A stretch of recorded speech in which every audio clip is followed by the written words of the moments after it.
The snow fell in thick curtains that February evening, turning the city streets into a blur of white and shadow. 8-year-old Shanice pressed her small body against the red brick wall of the restaurant, her thin purple jacket doing nothing to keep out the bitter cold.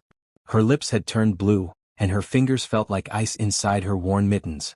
She had been waiting for 20 minutes, watching well-dressed people go in and out of the golden doors, their laughter floating into the frozen air like smoke. She knew what she had to do. Her sister Brianna had told her to stay put in their broken-down car 3 blocks away, but the heater had stopped working an hour ago, and Shanice couldn't feel her toes anymore. She had watched her sister walk toward the homeless shelter, hoping for beds, but Shanice knew they were probably full.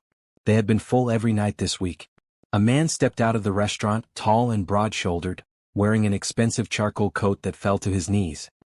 His face was handsome in a stern way, with dark eyes that seemed to look through things rather than at them. He paused on the sidewalk, pulling leather gloves from his pocket, when Shanice made her move. "Sir," she whispered, her voice shaking from cold and fear. "Sir, can I slip under your coat?" Christopher Thornton froze. In his 35 years of life, in all his billions, in all his business dealings and charitable works, no one had ever asked him such a thing. He looked down at the small girl, taking in her chattering teeth, her desperate eyes, the way she hugged herself to stay warm. He didn't speak. He never spoke. Not since the accident 10 years ago that had taken his parents and his voice in one terrible night. But his hands moved quickly, unbuttoning his coat. He knelt down on the snowy sidewalk, not caring about his expensive suit pants, and opened the coat wide. Shanice didn't hesitate. She rushed forward and pressed herself against his warm sweater, and he wrapped the coat around both of them. She was so small that she fit completely inside, her head barely reaching his chest. He could feel her violent shivering, her small frame trembling like a leaf in a storm. "Thank you," she sobbed into his sweater. "Thank you, thank you, thank you." Christopher's mind raced. Where were her parents? Why was a child alone on the street in this weather? He pulled out his phone with one hand, keeping the other arm around her, and typed quickly, "Are you alone? Where is your family?" Shanice looked at the phone screen, her eyes widening. "My sister. She went to find us a place to sleep. Our car broke down and we don't have anywhere to go. Please don't call the police. They'll separate us. I'm supposed to wait in the car, but I was so cold." Christopher's heart clenched. He had given away millions to help people, funded shelters, built housing, but here was a child freezing on his doorstep, and all his money hadn't prevented this moment. He typed again, "I will help. Where is your sister?" "She went to the shelter on 5th Street, Shanice said, her teeth still chattering. "But she's been gone so long." Christopher stood, keeping his coat wrapped around the girl, and began walking. His driver, Thomas, had been waiting in the car across the street and immediately started the engine, pulling up beside them. Christopher opened the door and helped Shanice inside, sliding in beside her. The warm air from the heater made her gasp. He typed on his phone and showed Thomas, 5th Street shelter. Quickly. The car moved smoothly through the snow-covered streets. Shanice pressed her face against the window, her breath fogging the glass. "That's my sister," she suddenly cried out, pointing at a figure trudging through the snow. "That's Brianna." Christopher tapped Thomas's shoulder and pointed. The car slowed to a stop and Christopher opened the door. Brianna Jackson was 28 years old, beautiful even in her exhaustion, with warm brown skin and natural hair pulled back in a bun under a red knit cap. She wore a green winter coat that had seen better days, and her eyes were red from crying as she walked through the snow. When she saw the expensive car stop beside her and then saw her sister inside, her face transformed through several emotions: shock, fear, relief, confusion. "Shanice," she breathed, rushing forward. "Baby, where did you? Who are you?" Christopher stepped out of the car, and Brianna took in his expensive clothes, his silent presence, the way her sister clung to his coat. For a moment she looked ready to snatch Shanice away to run, but then she saw her sister's face, saw the warmth and safety there, and she broke. "I'm sorry," Brianna sobbed, reaching for Shanice. "I'm so sorry, baby. The shelter was full. They're all full. I didn't know what to do. I left you in the car and it was so cold, and I'm sorry." Shanice wrapped her arms around her sister's neck. "This man helped me, Bri. He shared his coat. He's nice." Christopher pulled out his phone and typed, turning the screen toward Brianna. "I am Christopher Thornton. Your sister asked for help. I want to give it. Please get in the car. You are both freezing." Brianna read the message, her eyes scanning Christopher's face, looking for any sign of danger or ill intent. She found none. His dark eyes were serious but kind, and there was something in his stillness that felt safe rather than threatening. "I don't have money," Brianna said quietly. "I can't pay you back right now. We lost our apartment last week. I lost my job at the hospital because I missed too many shifts taking care of Shanice. I don't have anything." Christopher typed quickly, "I do not want money. I want to help. Please." "It is too cold for this conversation." Brianna looked at her sister, who nodded eagerly. "He's warm, Bri.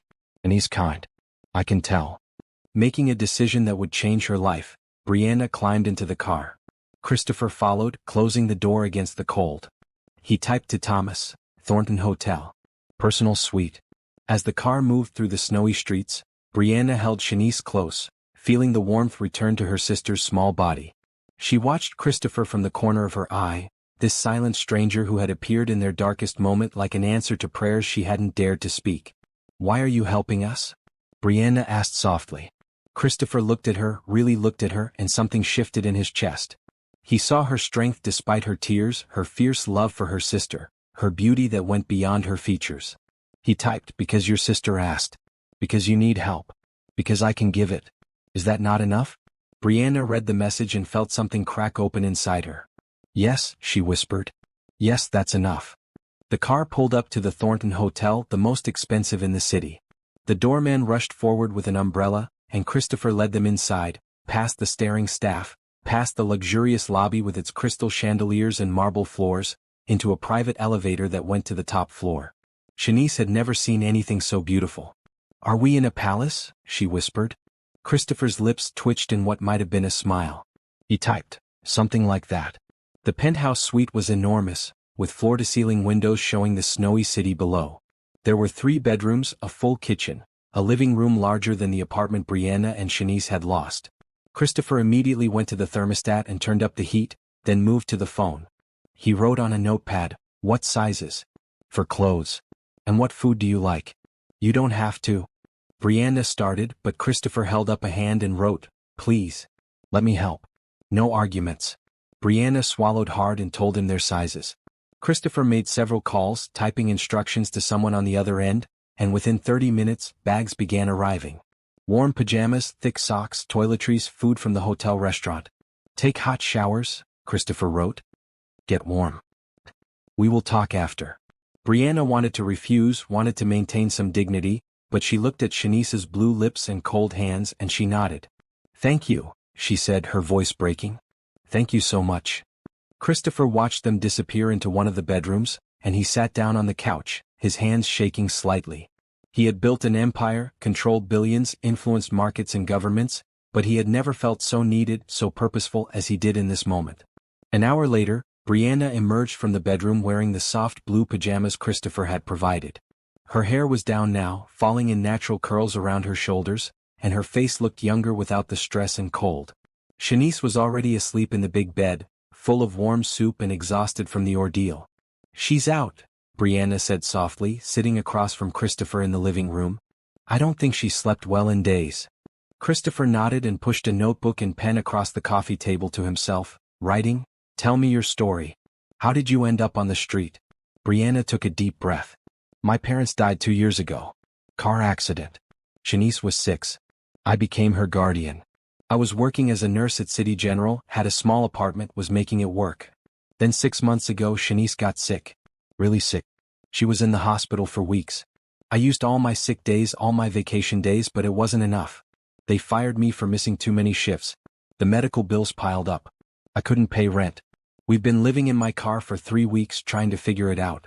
I've applied everywhere, but no one wants to hire someone with a gap in employment and a child to care for."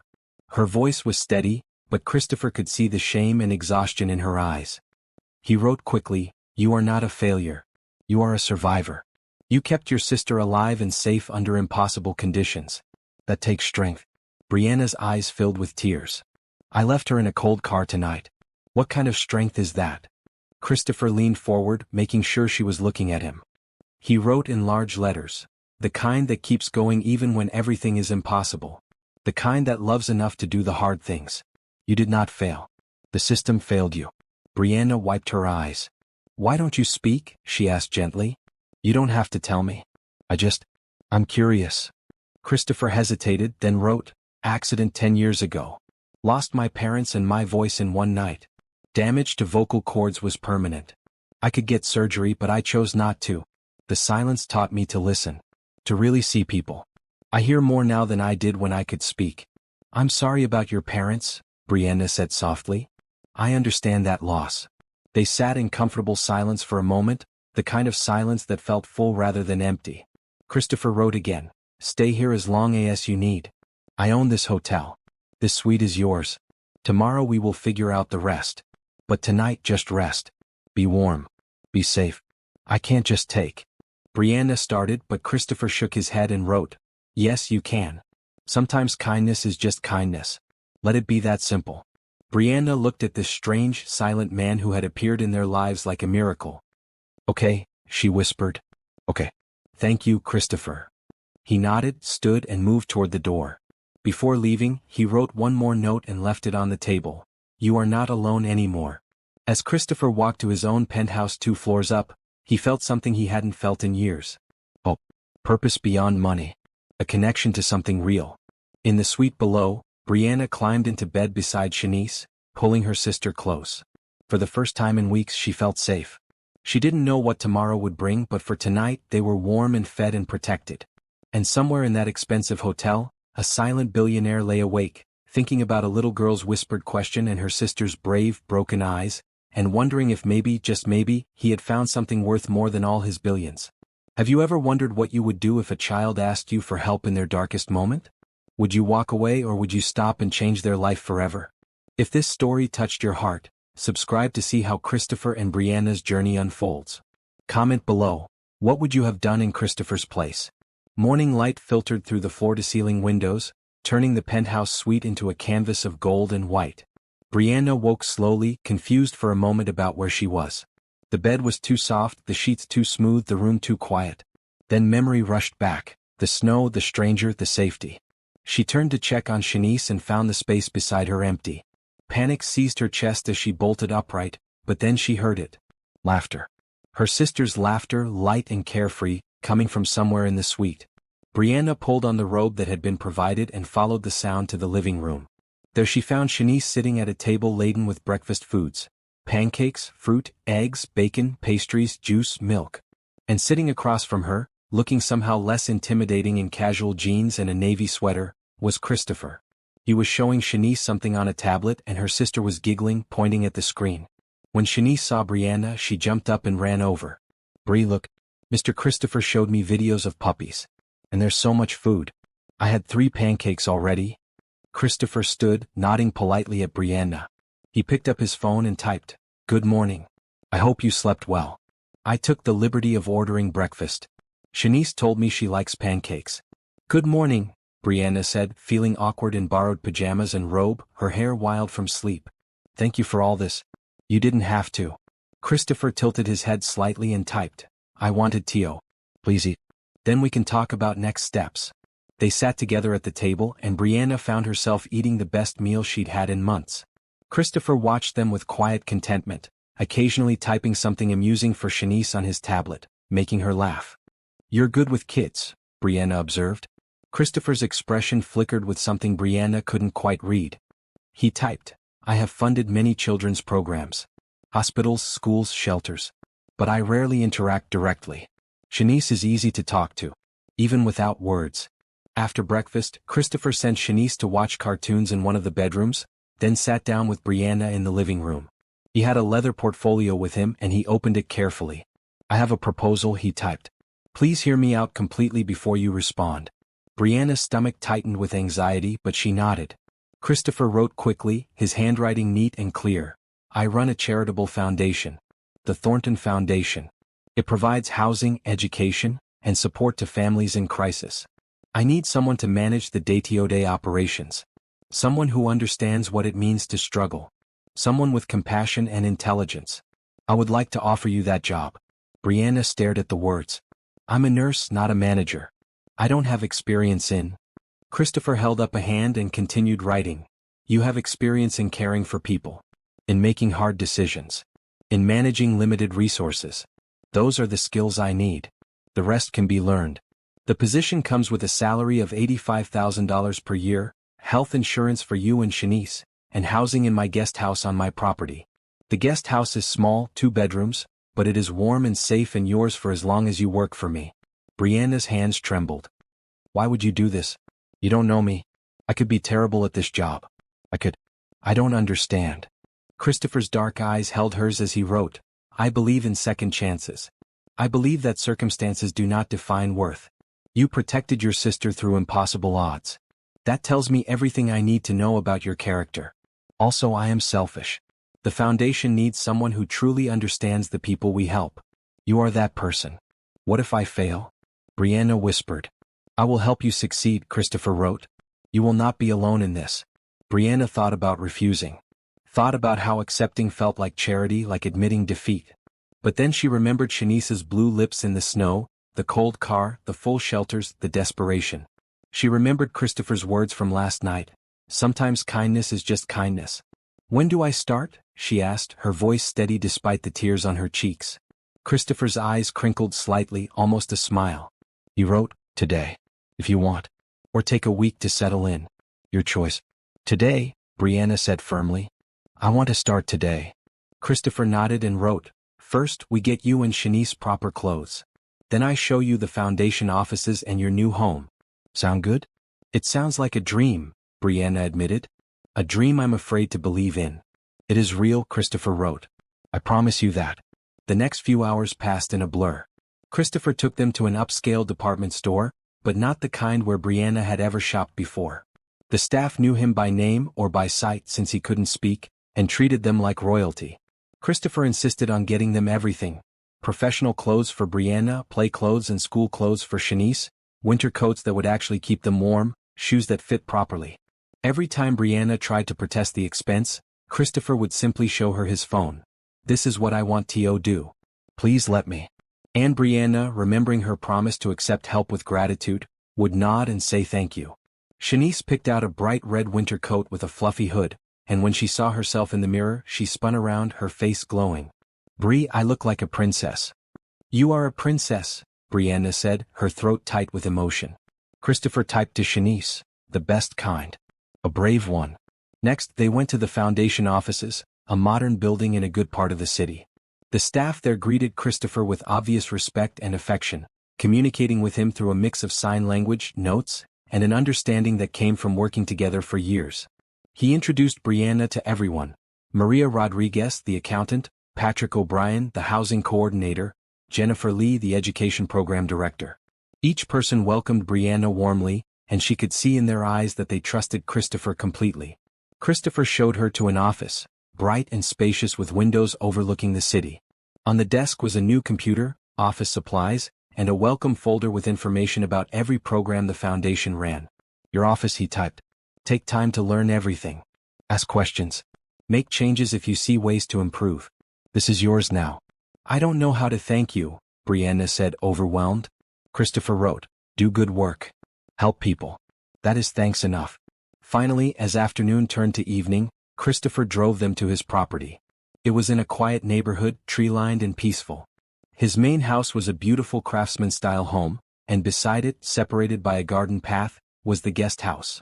It was small as Christopher had said, but perfect. 2 bedrooms, a bathroom with a tub, a kitchen with new appliances, a living room with comfortable furniture. Everything was clean and ready as if Christopher had known they would say yes. This is really ours? Shanice breathed, running from room to room. Christopher nodded and typed, yours. Make it a home. Brianna walked through each room slowly, touching the walls, the counters, the furniture. Real, solid, permanent. Her eyes filled with tears as she returned to the living room where Christopher waited. I was so scared yesterday, she said quietly. I thought we'd lost everything. I thought I'd failed Shanice. And now? She gestured around the house. Now we have more than we ever did. How do I process that? Christopher thought for a moment, then wrote, you do not have to process it all at once. Just live in it. Be happy. Let Shanice be happy. The rest will come. Why us? Brianna asked, the question that had been burning in her mind all day. You could help anyone. Why did you stop for us? Christopher looked at her for a long moment. Then he wrote something personal, something true, because Shanice asked. Because in all my years of giving money and building programs, no one had ever asked me so directly, so honestly for something so simple. She reminded me that help doesn't always have to be complicated. Sometimes it is just sharing your coat. And you? You remind me that strength comes in many forms. I admire you. Brianna felt something shift in her chest, something warm and unexpected. I admire you too, she said softly. Your silence, it's not a disability. It's a superpower. You listen so carefully. You see people so clearly. Christopher's expression softened. He wrote thank you. Not many people understand that. They stood in the living room of the guest house, the silence between them comfortable and full of possibility. Shanice ran back in, breaking the moment. Bree, there's a park across the street. Can we go tomorrow? Please? We can go tomorrow, Brianna promised, laughing. We can do lots of things now. Christopher checked his watch and typed, I should go. Let you settle in. But I am right next door if you need anything. And tomorrow we start work. 9 a.m.? 9 a.m., Brianna agreed. And Christopher? Thank you. For everything. For seeing us. For helping us. For giving us hope. Christopher nodded, his eyes warm. He typed one last message. You gave me something too. Purpose. Reminder of why I do this work. So thank you as well. As he walked back to his house through the garden path, Christopher felt lighter than he had in years. He had helped countless people through his foundation, but never had it felt so personal, so meaningful. Never had he met someone like Brianna, strong and broken and beautiful, raising her sister with such fierce love. In the guest house, Brianna watched him go from the window. She knew this was just the beginning, that there would be challenges ahead, that she would have to prove herself in this new job. But for the first time in so long she felt ready. She felt capable. She felt like maybe, just maybe, everything would be okay. Bree, are we going to live here forever? Shanice asked, climbing onto the couch. I don't know about forever, baby. But for now, yes. This is our home. And Mr. Christopher is our neighbor? Yes, he is. Shanice smiled, a real, genuine, unworried smile. Good. I like him. He's nice. Even when he doesn't talk. Especially when he doesn't talk, Brianna said softly, thinking about Christopher's careful attention, his thoughtful responses, the way he truly listened to every word. That night, as Brianna tucked Shanice into bed in their new home, with warm blankets and soft pillows and a nightlight that cast gentle stars on the ceiling, she felt tears slip down her cheeks. But these were different tears. Not tears of desperation or fear or exhaustion, but tears of gratitude and relief and hope. Why are you crying, Bree? Shanice asked sleepily. Because we're safe, baby. We're finally safe. Because of Mr. Christopher? Because of Mr. Christopher, Brianna agreed. And because you were brave enough to ask for help. Shanice yawned. He was warm. I knew he would help. As Brianna left the room, she thought about that. About how a child's instinct had been right, about how one moment of vulnerability and trust had changed everything. About how sometimes the help you need comes in the most unexpected forms, from the most unexpected people. And in his house next door, Christopher sat at his piano, his fingers moving over the keys in a gentle melody. He hadn't played in weeks, but tonight he felt inspired. Tonight he felt connected to something beyond his solitary life. Tonight he felt like maybe his silence had been waiting for someone who would understand it, who would see through it to the person underneath. He played late into the night, and across the garden path, Brianna fell asleep to the distant sound of music, feeling like she had finally come home. The first week in the guest house felt like living in a dream Brianna kept expecting to end. Each morning she woke up in a comfortable bed, made breakfast in a real kitchen, and walked Shanice across the street to catch the school bus. The local elementary school had accepted Shanice immediately after Christopher made a few calls, and seeing her sister skip to the bus with her red coat bright against the morning light made Brianna's heart swell. The foundation office became Brianna's new world. She spent the first few days overwhelmed by the scope of Christopher's work. The Thornton Foundation wasn't just a charity, it was a carefully designed system that helped families in crisis move toward stability. They paid first and last month's rent for families facing eviction, covered utility bills during hard times, provided groceries and school supplies, paid for job training and education. Maria, the accountant, showed Brianna the books. We help about 50 families at any given time, she explained, her accent soft and musical. Mr. Thornton reviews every application personally. He remembers every family, every child, every story. How long have you worked for him? Brianna asked. 8 years. He hired me when I was struggling after my divorce. Single mother, no one wanted to take a chance on me. But Mr. Thornton, he saw my potential. Now my kids are in college. Because of him. Patrick, the housing coordinator, shared a similar story during lunch in the break room. I was homeless myself 10 years ago. Mr. Thornton found me at a shelter he was funding. Offered me a job, training, a place to live. Changed my whole life. That's what he does. He changes lives. Brianna began to understand that the foundation wasn't just about Christopher's money. It was about his attention, his belief in people, his refusal to give up on anyone. Each evening she would find notes from him on her desk, written in his neat handwriting, asking thoughtful questions about the families they were helping, suggesting new programs, encouraging her ideas. One evening, as Brianna was locking up the office, Christopher appeared in her doorway.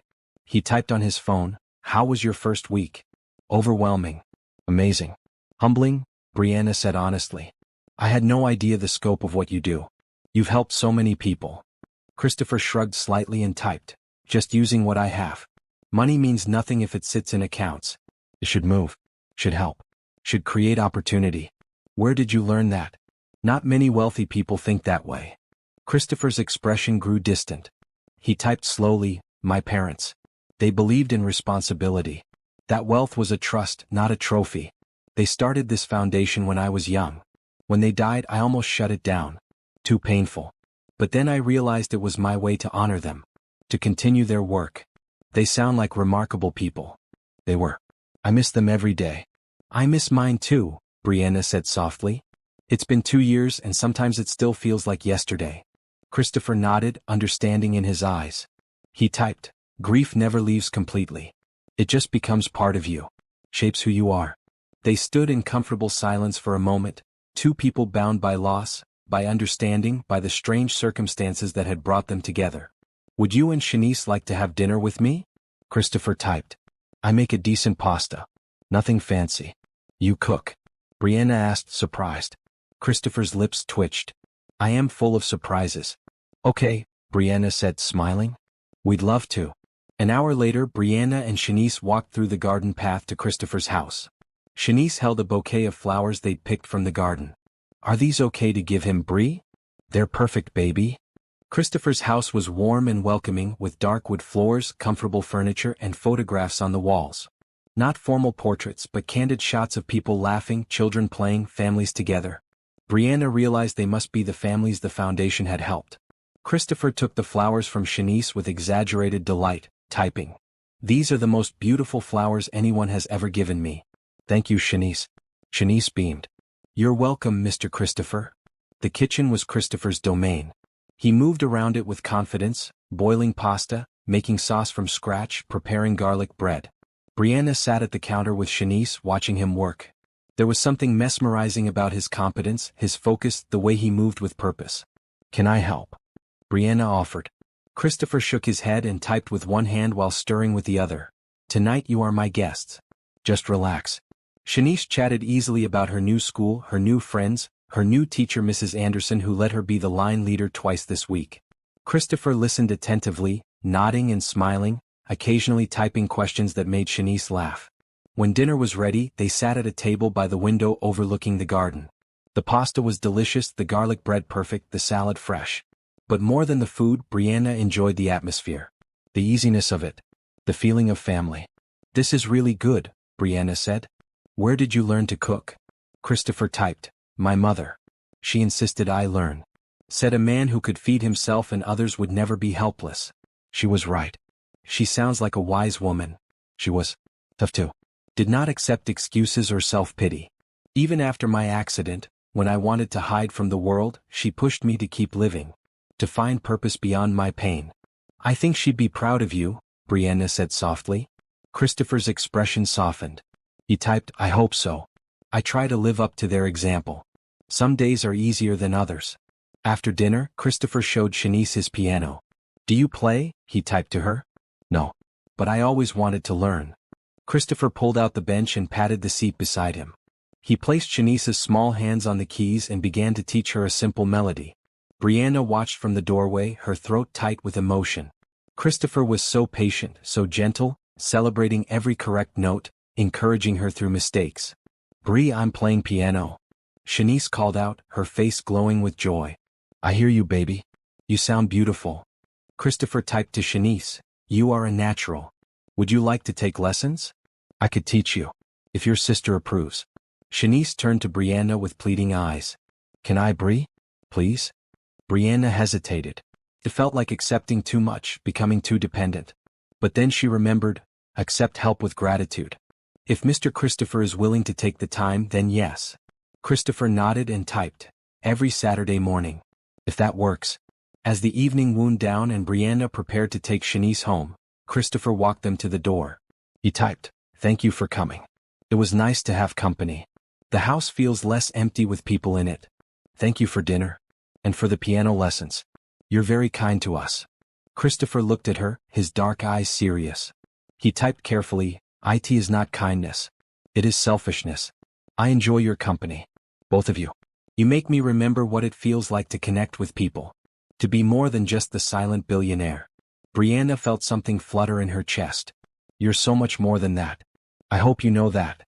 Christopher's expression shifted, something vulnerable crossing his face. He typed, I am starting to believe it. As Brianna and Shanice walked back to the guest house through the garden path, Shanice said, I like Mr. Christopher. He's like family now. Like family, Brianna repeated softly, thinking about how quickly their lives had changed, how this strange silent man had become so important to them so fast. That night as Brianna lay in bed, she thought about Christopher's words. It is not kindness. It is selfishness. She understood what he meant. He wasn't just helping them out of obligation or charity. He genuinely wanted them in his life. The realization made her feel warm and nervous at the same time. She thought about his patient hands teaching Shanice piano, his careful attention to their needs, his quiet strength. She thought about how safe she felt around him, how seen, how valued. And she wondered, not for the first time, if maybe something more than gratitude was growing in her heart. But she pushed the thought away. It was too soon, too complicated. He was her employer, their benefactor. Getting emotional would be wrong, would risk everything they had gained. Still, as she drifted to sleep, she remembered the way Christopher had looked at her before they left, the vulnerability in his eyes, the way he had typed that he was starting to believe he was more than just the silent billionaire. And she wondered if maybe, just maybe, he felt it too. The weeks that followed settled into a comfortable rhythm. Brianna threw herself into her work at the foundation, learning quickly, bringing new ideas, connecting with the families they helped. Christopher gave her space to grow but was always available when she needed guidance. Shanice thrived. Her grades improved, she made friends, she smiled more than Brianna had seen her smile in 2 years. Every Saturday morning, Christopher taught her piano, and her progress was remarkable. She had a natural talent, and Christopher was a patient teacher. They fell into a pattern of having dinner together twice a week, sometimes at Christopher's house, sometimes at the guest house when Brianna cooked. The conversations, though often one-sided with Christopher typing, felt deep and real. They talked about everything: books, music, philosophy, their childhoods, their dreams, their fears. Brianna learned that Christopher had inherited Thornton Industries, a tech company, at 25 when his parents died. He had grown it exponentially, using his silence as a strategic advantage in business, but his real passion was the foundation. She learned that he read constantly, that he loved jazz music, that he collected old maps, that he had a wry sense of humor that came through in his typed messages. Christopher learned that Brianna loved to sing but was shy about it, that she had once wanted to be a doctor but couldn't afford medical school, that she wrote poetry in a journal she kept hidden, that she was stronger than she believed herself to be. One evening, about 3 months after that first snowy night, Brianna was working late at the foundation office, reviewing applications for the scholarship program. Christopher appeared in her doorway carrying 2 cups of coffee. He set one on her desk and typed, "You work too hard. Says the billionaire who's here at 8 p.m., Brianna said, smiling. Fair point. But I worry about you. You can delegate more. I want to do it right. These families are trusting us. Trusting you. I don't want to let anyone down." Christopher sat in the chair across from her desk. He typed, "You could never let anyone down. You care too much. It is one of the things I admire about you." Brianna felt her cheeks warm. One of the things? Christopher's lips curved slightly. He typed, "There are many things. Your strength. Your dedication to Shanice. Your laugh. The way you see the good in people. Your fierce heart." Christopher. Brianna said softly, her heart beating faster. He held up a hand and typed quickly, "I am sorry. I should not have said that. It is inappropriate. You work for me. I do not want to make you uncomfortable. You're not, Brianna said, the words tumbling out before she could stop them. You're not making me uncomfortable. I don't know what to do with those words. I don't know if I deserve them. Christopher leaned forward, his eyes intense. He typed, You deserve every good thing. Every kindness. Every word of praise. You have been through so much and you are still standing. Still fighting. Still caring for others. That is remarkable. Brianna felt tears prick her eyes. You make me want to be better. To live up to what you see in me. You already are. They sat in silence, the air between them charged with something unspoken, something growing, something neither of them was quite ready to name. Finally, Christopher stood and typed, Go home. Get rest. Shanice will wonder where you are. Will I see you tomorrow? Brianna asked. Christopher nodded. Always. I am right next door. Remember? As Brianna walked home through the dark garden path, she felt the weight of realization settle over her. She was falling for Christopher Thornton.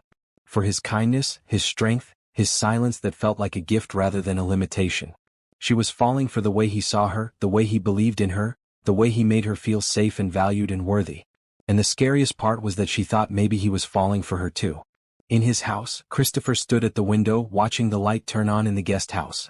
He thought about Brianna's face when he had listed the things he admired about her, the way her eyes had softened, the way she had looked at him like maybe, just maybe, she felt something too. He knew he should be careful. She worked for him. She was vulnerable, rebuilding her life. The last thing he wanted was to take advantage of that. But he also knew that what he felt was real. That Brianna Jackson had walked into his life on a snowy night and changed everything. He sat at his piano and played late into the night, music that spoke what his voice could not, hoping that somehow, across the garden path, Brianna could hear it and understand. Spring arrived slowly, melting the snow and bringing green back to Christopher's garden. The daffodils and tulips bloomed in bright clusters, and Shanice spent hours after school playing in the yard, her laughter floating through the air like music. Brianna had been working at the foundation for 4 months now, and she had transformed the organization. She created a mentorship program, pairing families who had successfully rebuilt their lives with those just starting their journey. She streamlined the application process, making it less intimidating and more accessible. She organized community events where families could connect and support each other. Christopher watched her work with admiration and something deeper. She was brilliant, compassionate, and tireless. She remembered every family's story, every child's name, every struggle and triumph. She wasn't just managing the foundation, she was breathing new life into it. But he also saw how hard she pushed herself, how she arrived early and stayed late, how she took every setback personally. He worried about her burning out, about her trying to earn what he had already freely given. One Saturday morning after Shanice's piano lesson, Christopher asked Brianna to stay for coffee. Shanice ran off to play in the garden, and Christopher led Brianna to his study, a comfortable room lined with books and maps. He poured coffee from a carafe and handed her a cup, then pulled out his phone. There is something I want to discuss with you. That sounds serious, Brianna said, her stomach tightening. Is something wrong? Am I not doing a good job? Christopher shook his head emphatically. He typed, You are doing an excellent job. Better than I could have hoped. This is about something else. About making your position more permanent. More secure. He handed her a folder. Inside was a contract, professionally drawn up by lawyers. Brianna read through it slowly. It was a 5-year contract with the foundation, with salary increases built in, expanded benefits, and a clause that guaranteed her position regardless of any changes to the foundation's leadership. At the end of the 5 years, she would have the option to renew or receive a generous severance package that would give her financial security while she pursued other opportunities. But what really caught her attention was the final page. It was a deed. A deed to the guest house. Christopher, I don't understand, she said, looking up at him. This says you're giving us the house? Christopher nodded and typed. Not immediately. But after 5 years of employment, the house becomes yours. Free and clear. It is my way of ensuring you and Shanice have permanent security. A home that no one can take from you. Brianna felt tears well up. This is too much. I can't accept something this valuable. Christopher sat beside her and typed carefully, You can. You will. Please listen to my reasoning. I have watched you work yourself to exhaustion trying to prove you deserve to be here. Trying to earn what I gave you. I want to remove that burden. I want you to know that your place here is secure. That you are not one bad decision or one economic downturn away from losing everything again. You deserve stability. You deserve peace. This contract gives you that. But what if something happens to you? What if you change your mind about us? Christopher's eyes were serious as he typed. The contract is legally binding. It protects you from my whims, from anyone who might take over the foundation after me, from any possible change in circumstance. You are protected. Shanice is protected. That is what matters to me. Brianna looked at the papers, then at Christopher, then back at the papers. This wasn't just a job offer. This was a promise. A commitment. A statement that he saw her as more than an employee, that he valued her, that he wanted her in his life permanently. Why do you care so much? She asked quietly. Really? Be honest with me. Christopher set down his phone and reached for a notebook. He wrote slowly, his handwriting flowing across the page. Because you and Shanice changed my life.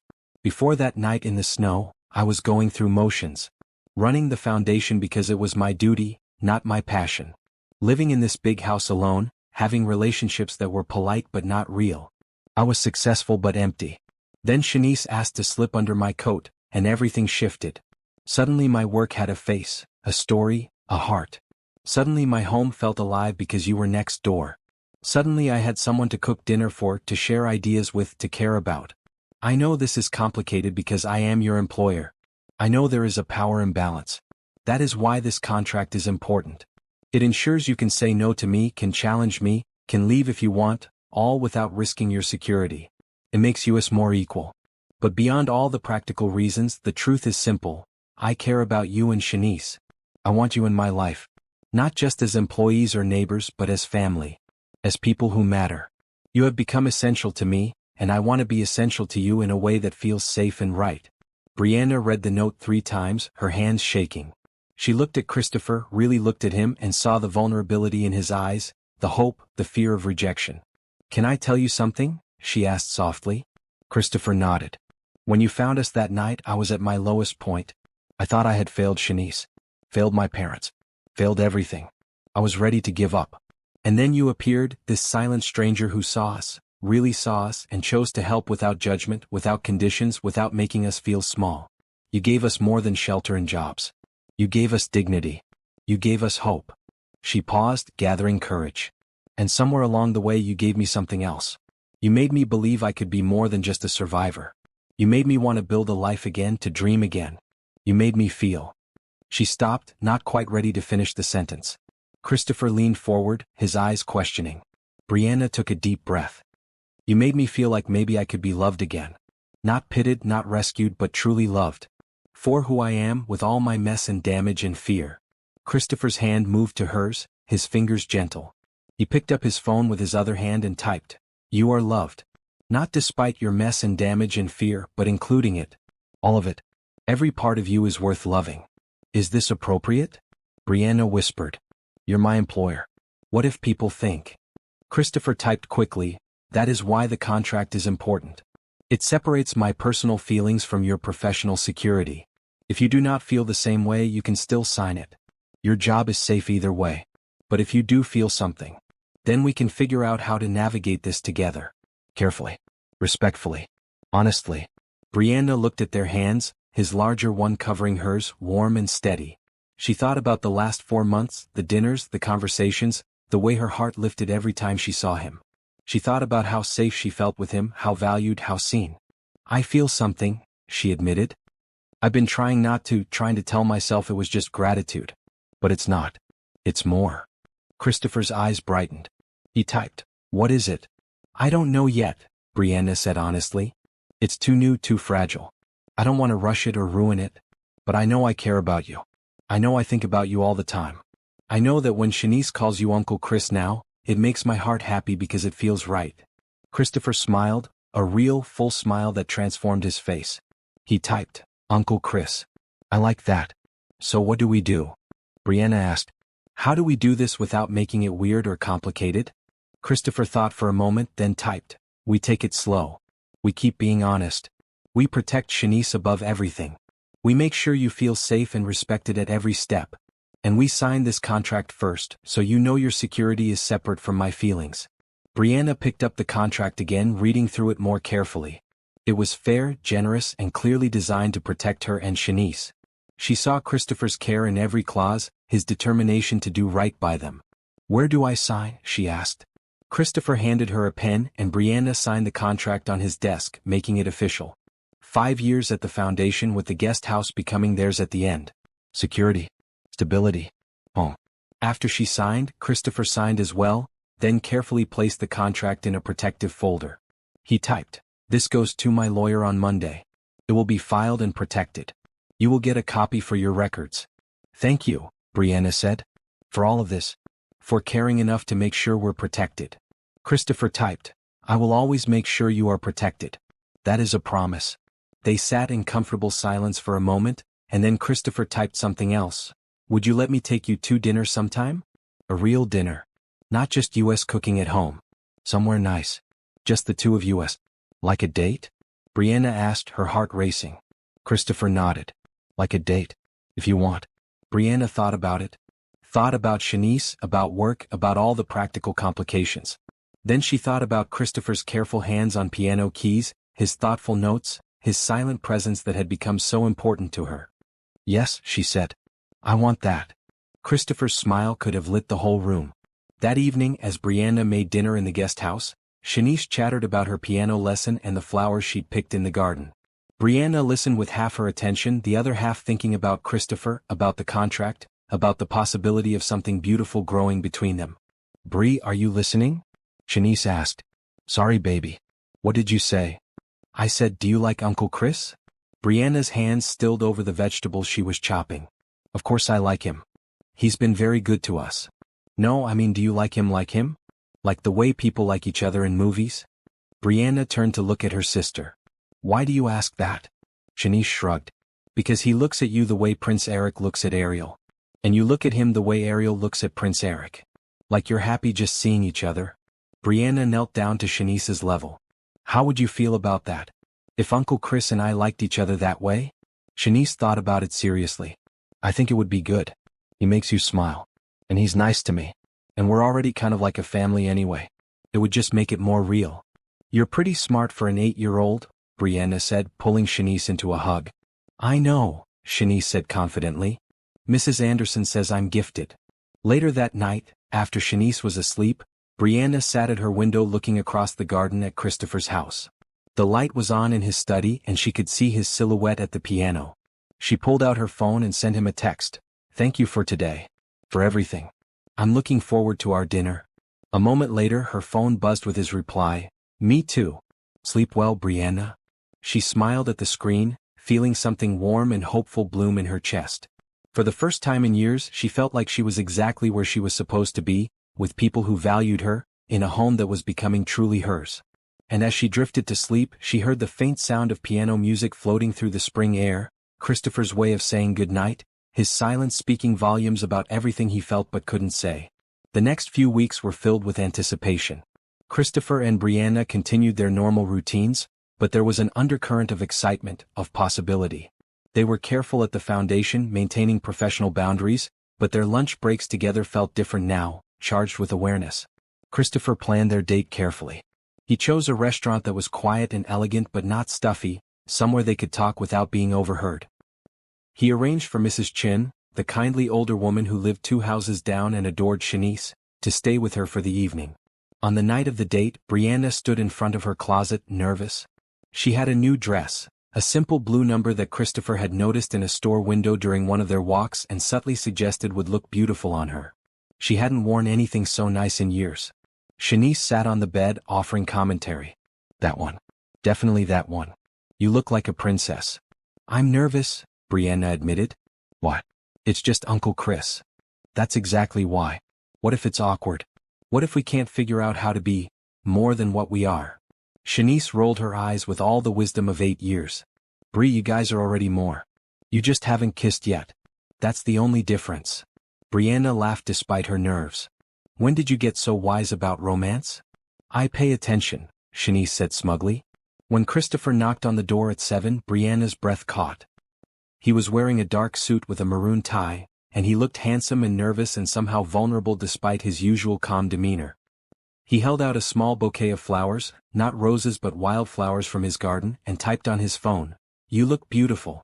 "Thank you," Brianna said, taking the flowers. You look very handsome. Shanice popped up between them. Take good care of my sister, Uncle Chris. Christopher's eyes crinkled with amusement. He typed, I promise. We will be back by 11. I'll be good for Mrs. Chen, Shanice promised.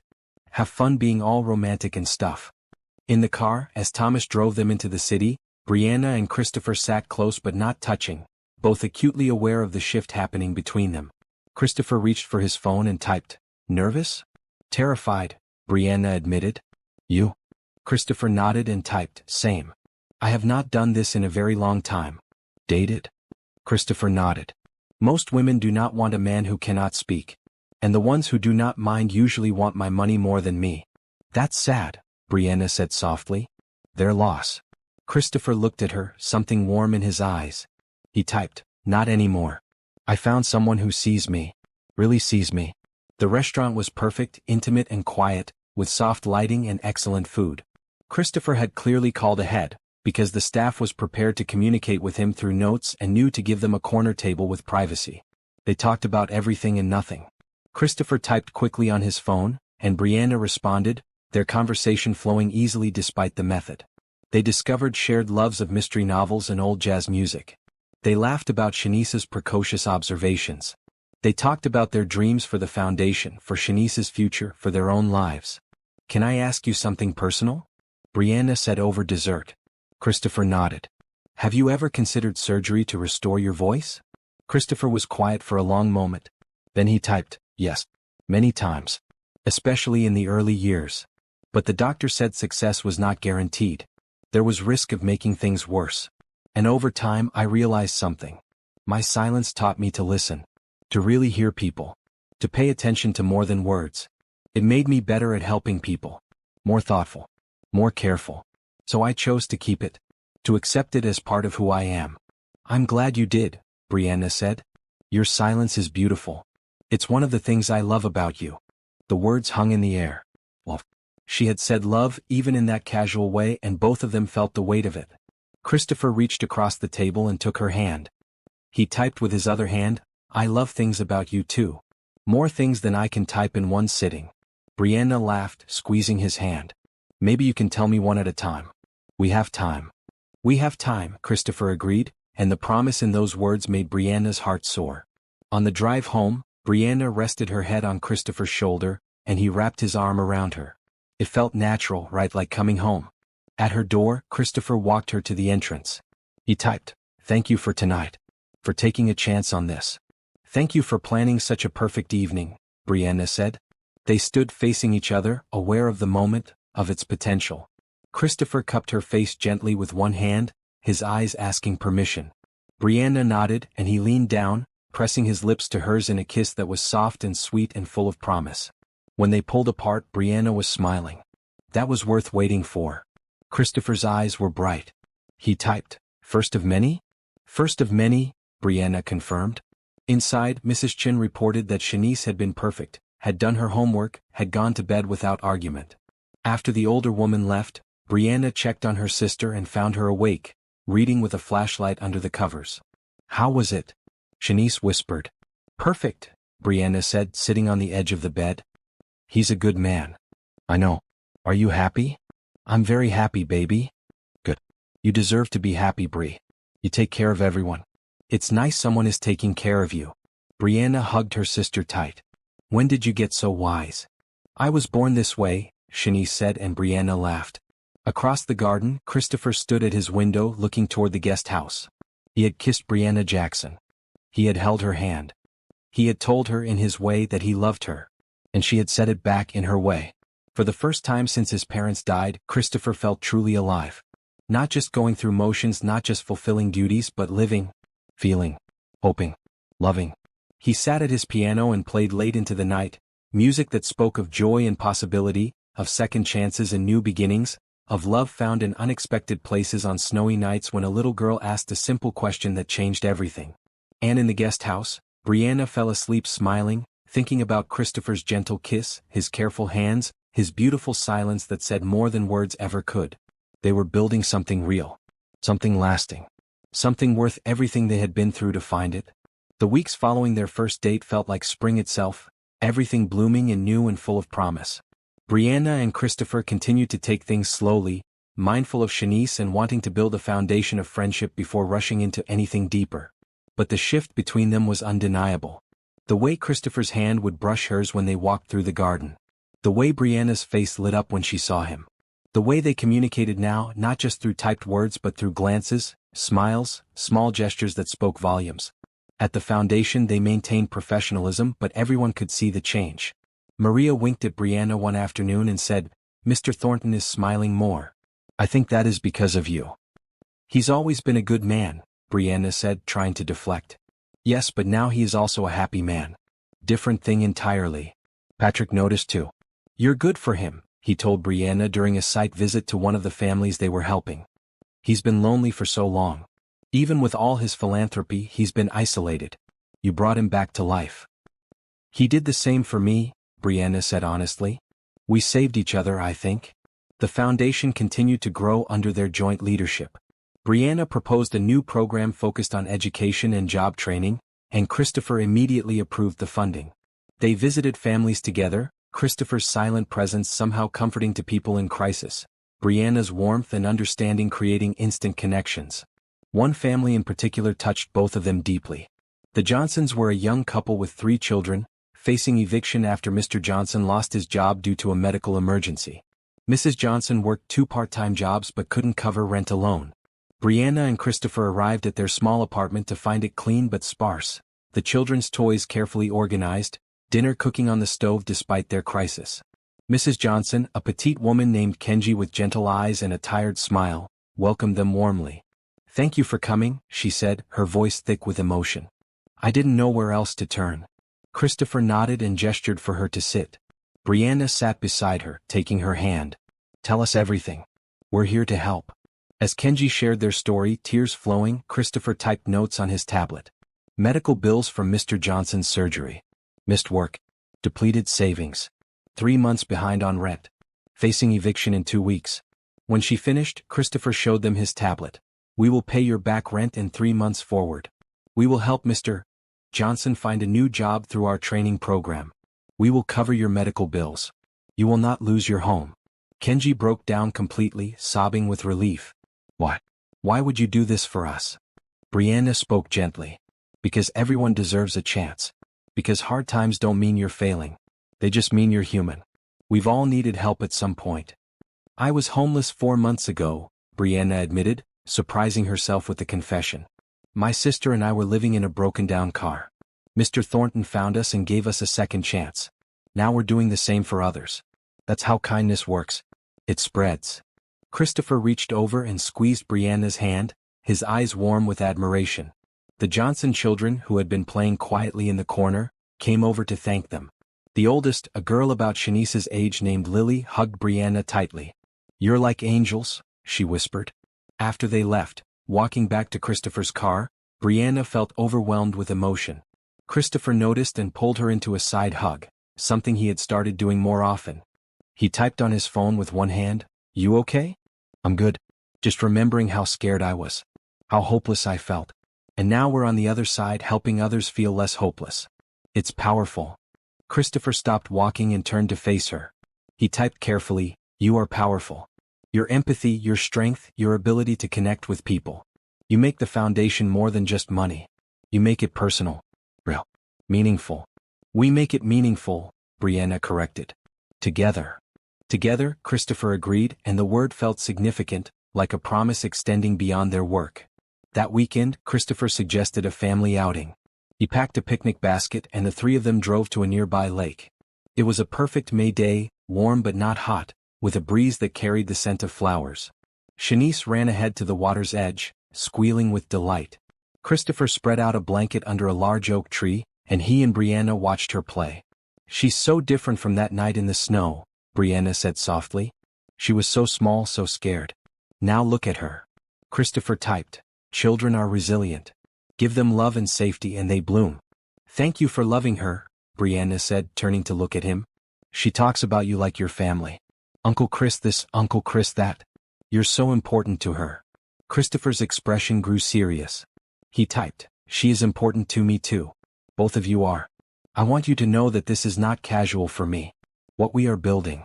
I am in this for the long term. Brianna's heart beat faster. What does long term mean to you? Christopher thought for a moment, then typed. It means I want you in my life permanently. As more than my employee, more than my neighbor. As my partner. My family. I am not good at saying these things without words, but I hope you understand. I understand, Brianna said, her voice thick with emotion. And I feel the same way. I want to build something real with you. Something that lasts. Christopher set his phone aside and took both her hands in his. They sat like that for a long moment, just looking at each other, the lake sparkling behind them, Shanice's laughter floating on the breeze. Then Shanice ran back to them, dripping wet from wading in the shallow water. Uncle Chris, can you teach me to skip stones? Christopher nodded and stood, offering his hand to pull Brianna up. The three of them walked to the water's edge and Christopher patiently showed Shanice how to find the right flat stones, how to angle her wrist, how to release at the right moment. Brianna watched them together, her heart full. This was what family looked like. Not perfect, not traditional, but real. Built on choice and care and love. After the picnic, they drove home singing along to the radio. Well, Brianna and Shanice sang while Christopher smiled and kept time with his hand on the steering wheel. When they got home, Shanice immediately wanted to show Mrs. Chen, their neighbor, the shells she had collected. Christopher walked Brianna to her door. He typed, "Thank you for today. For every day. I love spending time with you," Brianna said simply. "All the time we spend together, it never feels like enough." Christopher's eyes softened. He leaned down and kissed her, longer than their first kiss, deeper with more certainty. When they pulled apart, Brianna was breathless. "Wow," she whispered. Christopher smiled and typed, "Agreed." Wow. That evening, after Shanice was asleep, Brianna sat at her laptop working on foundation reports. Around 9, her doorbell rang. She opened it to find Christopher standing there with a thermos. "Hot chocolate," he typed, holding it up. "You're spoiling me," Brianna said, but she let him in. They sat together on her couch, sharing the hot chocolate, talking about everything and nothing. Christopher told her about his childhood through typed messages, about growing up wealthy but loved, about parents who taught him that privilege meant responsibility. Brianna shared memories of her own parents, the way they had laughed easily and loved deeply, the hole their absence had left. "Do you think they would approve?" Brianna asked. "Your parents, my parents. Of us." Christopher thought for a moment, then typed, "I think they would be happy we found each other. That we are building something good from our grief. That we are honoring them by living fully, loving deeply, helping others." "I hope so," Brianna said, leaning against his shoulder. "I want them to be proud of us." "They are," Christopher typed. "I am sure of it." They sat in comfortable silence, the kind that felt natural and easy. Christopher's arm was around her shoulders, and Brianna felt safer than she ever had, more cherished, more seen. "Can I tell you something?" Christopher typed eventually. "Always. I am falling in love with you. Maybe have been since that first night. I know it is fast, know we should take time, but I wanted you to know. No pressure. Just truth." Brianna sat up and looked at him, her eyes shining with tears. "I'm falling in love with you too. I tried to tell myself it was too soon, too complicated. But it's there. It's real. And it's the best thing I've felt in so long." Christopher cupped her face with both hands and kissed her deeply, pouring into it everything he couldn't say with words. Love. Commitment. Promise. Hope. When they finally pulled apart, both breathing hard, Brianna laughed softly. "We should probably slow down before I completely lose my head." Christopher nodded, smiling. He typed, "Probably wise. Though I do not want to." "Me neither," Brianna admitted. "But we have time. We have so much time." Christopher left around 10, walking slowly back to his house as if reluctant to leave. Brianna watched from her window, her heart full to bursting. She was in love. Really, truly, deeply in love. With a silent billionaire who had stopped for a freezing child and changed 3 lives forever. With a man who communicated more with his careful attention than most people did with endless words. With someone who saw her, valued her, loved her. And the most amazing part? He loved her back. Over the following weeks, their relationship deepened. They continued their dinner tradition, now understanding it as dates even with Shanice present. Christopher taught Shanice more advanced piano pieces, and her talent continued to blossom. He took them both to concerts, museums, parks, always patient with Shanice's endless energy, always attentive to Brianna's needs and preferences. Brianna met some of Christopher's business associates at a foundation fundraiser, and she was surprised by how warmly they welcomed her. these wealthy, powerful people treated her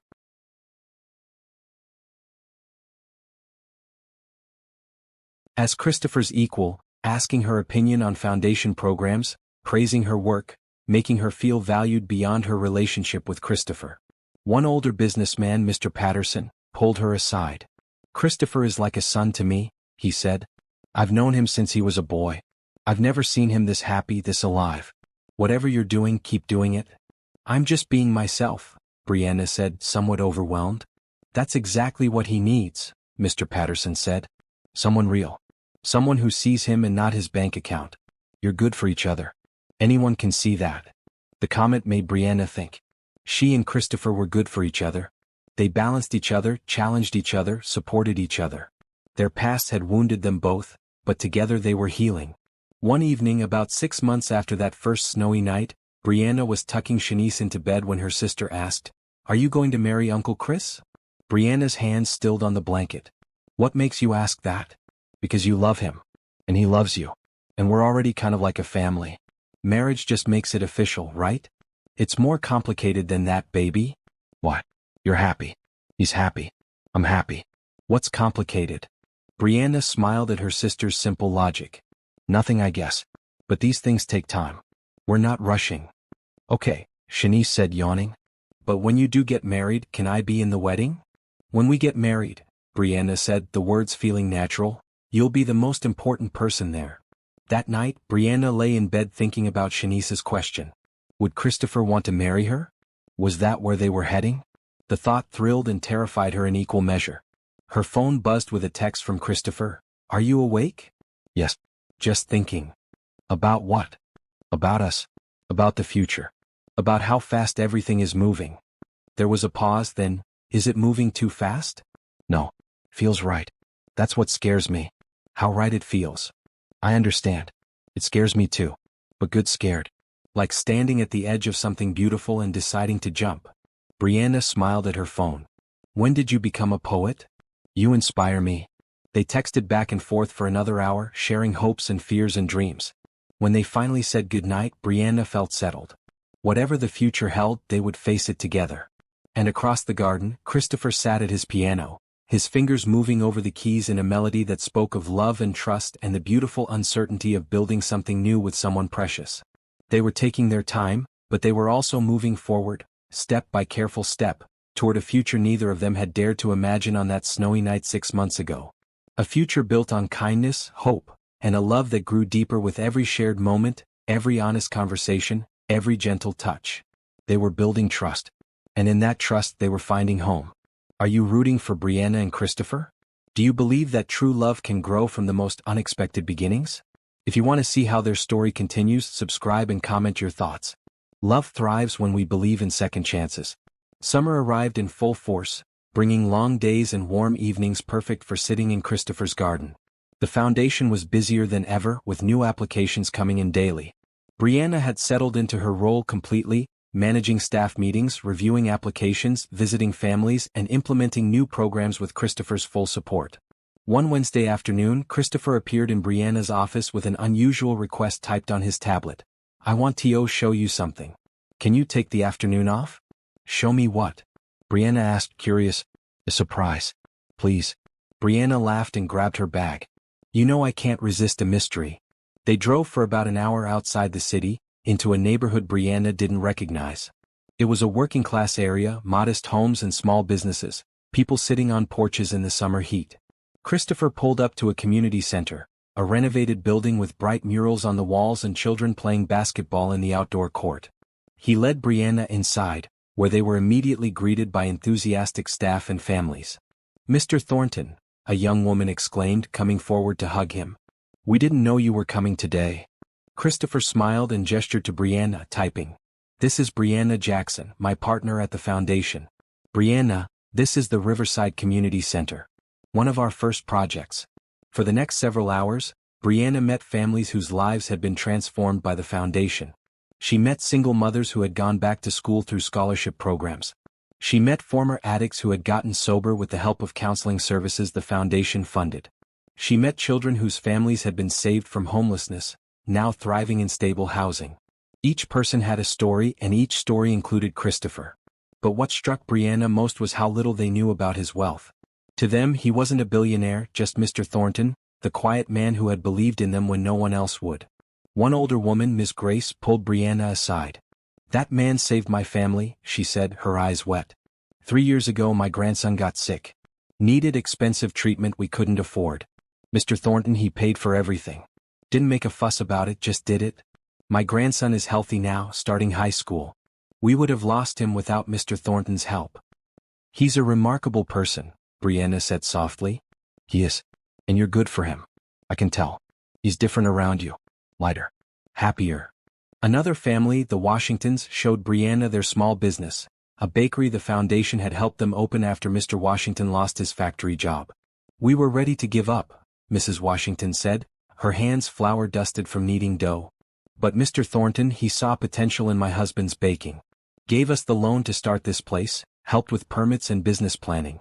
Now we employ 4 people from the neighborhood. We're giving back just like he gave to us." As the afternoon wore on, Brianna began to fully understand the scope of Christopher's work. The foundation wasn't just writing checks. It was building communities, creating opportunities, changing lives in permanent, meaningful ways. On the drive home, Brianna was quiet, processing everything she had seen. Christopher glanced at her occasionally, his expression curious. Finally, he pulled over to a scenic overlook and typed, "What are you thinking?" "I'm thinking that you're even more incredible than I knew," Brianna said. "All those families, Christopher. You changed their lives. And you did it so quietly, without publicity or recognition. Just because it was right." Christopher shrugged, uncomfortable with praise. He typed, "IT is just money. It should be used for good. It's not just money. It's attention, time, care. Those people don't just appreciate your financial help. They love you. They feel seen by you. That's so much more valuable than money." Christopher was quiet for a moment, then typed something personal. "My parents taught me that wealth without responsibility is meaningless. That true success is measured not by what you accumulate but by what you give. I try to honor that. Try to make their legacy mean something. They would be so proud of you," Brianna said, taking his hand. "You've taken their values and multiplied them. You've built something beautiful." "I had lost sight of that," Christopher typed. "Before you and Shanice. The foundation had become mechanical. Just programs and budgets. You reminded me of the human part. The stories. The connections. You made it meaningful again." "We did that together," Brianna insisted. "You showed me that I could be more than just a survivor. You gave me purpose, a way to transform my pain into something useful. We're teaching each other." Christopher lifted her hand and kissed it gently. "Best partnership I have ever had." They sat at the overlook for a while longer, watching the sun begin its descent, talking about dreams for the foundation. Brianna shared ideas about expanding into job creation, maybe helping families start small businesses like the Washington's Bakery. Christopher's eyes lit up as he typed enthusiastically, building on her concepts, suggesting funding models and implementation strategies. When they finally drove home, Brianna felt energized. This work, this mission they shared, it was bigger than both of them. It was a legacy in the making. That evening, Christopher invited Brianna and Shanice for dinner. He had made his famous pasta again, and they ate on his back porch, watching fireflies dance in the garden. Shanice, full of pasta and excited about summer, chattered about her plans. "Mrs. Chin said she'll teach me to garden. And Uncle Chris, you promised to take me to the Science Museum." Christopher nodded and typed to Brianna, "This Saturday. If you are free." "We're free," Brianna confirmed. After dinner, Shanice went to practice piano while Christopher and Brianna cleaned up together. In the comfortable routine of washing and drying dishes, Brianna felt deeply content. This was what she had always wanted. A home, a family, purpose, love. And she had found it all in the most unexpected way. "Can I ask you something personal?" Brianna said as they worked. Christopher nodded, drying his hands to reach for his phone. "Do you ever regret not having children of your own? Shanice isn't biologically yours, but you're so good with her. Have you thought about it?" Christopher was quiet for a long moment. Then he typed slowly, "I had not thought much about it before you. I assumed I would stay alone, that my silence would make family life too complicated. But Shanice has taught me something. Family is not about biology. It is about choice, about love, about showing up. She feels like mine even though she is not. And if you and I continue on this path, if we build a future together, then she would be mine. Officially." Do you? Through choice. Brianna's eyes filled with tears. You want that? A future where Shanice is officially yours. Christopher set down his phone and took both her hands. His eyes were intense, serious, full of emotion. He picked up his phone again with one hand and typed, I want everything with you. Marriage, family, partnership in all ways. I know it has only been 6 months. I know we are taking it slow. But I also know what I feel, what I want. I want you and Shanice in my life permanently. I want to build a real family together. Brianna's tears spilled over. I want that too. So much. I was afraid to hope for it, afraid it was too good to be true. It is true, Christopher typed. It is real. We are real. They stood in his kitchen, holding each other, and Brianna felt the last of her defenses crumble. She had been protecting herself, keeping part of her heart held back just in case. But Christopher had proven himself over and over. He wasn't going anywhere. He was committed, steady, true. From the living room, they heard Shanice playing a complex piece on the piano, her fingers moving confidently over the keys. 6 months ago she had been freezing in the snow, scared and desperate. Now she was thriving, making music, feeling safe and loved. She's getting really good, Brianna said, wiping her eyes. Christopher nodded and typed, she has natural talent. With proper training she could be exceptional. I would like to arrange for a professional teacher to work with her. If you approve. You've already given us so much, Brianna said. Are you sure? Christopher's expression was firm. He typed, she is gifted. Gifts should be nurtured. Besides, I enjoy hearing her play. The house feels alive with her music. Please let me do this. Brianna nodded, accepting graciously. Okay. Thank you. For caring about her dreams.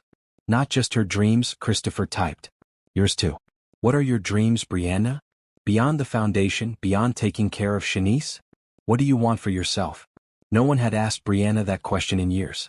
She thought about it carefully. I want to write, she said finally. I've always loved writing. Poetry, stories. I have journals full of half-finished pieces. I dream about maybe publishing something someday. Christopher's eyes lit up. Then you should. Right. Finish your pieces. I will help however I can. It feels indulgent. Like I should focus on practical things. Christopher shook his head emphatically. He typed, dreams are practical.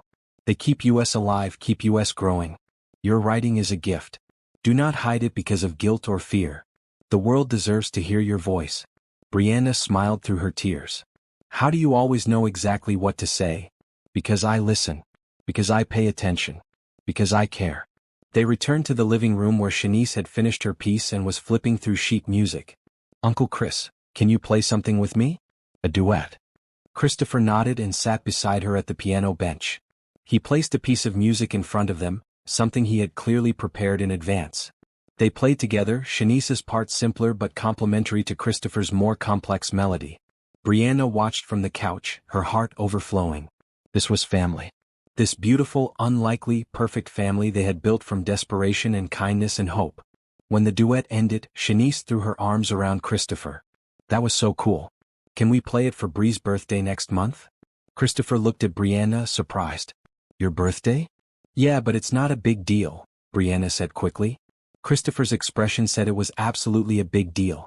He typed to Shanice, we will play for her birthday. And we will make it special. What else should we do? Shanice's face lit up with planning excitement, and Brianna laughed, knowing there was no stopping them now. She didn't mind. After years of barely acknowledging her birthday, of having no one to celebrate with, the thought of Christopher and Shanice making it special filled her with joy.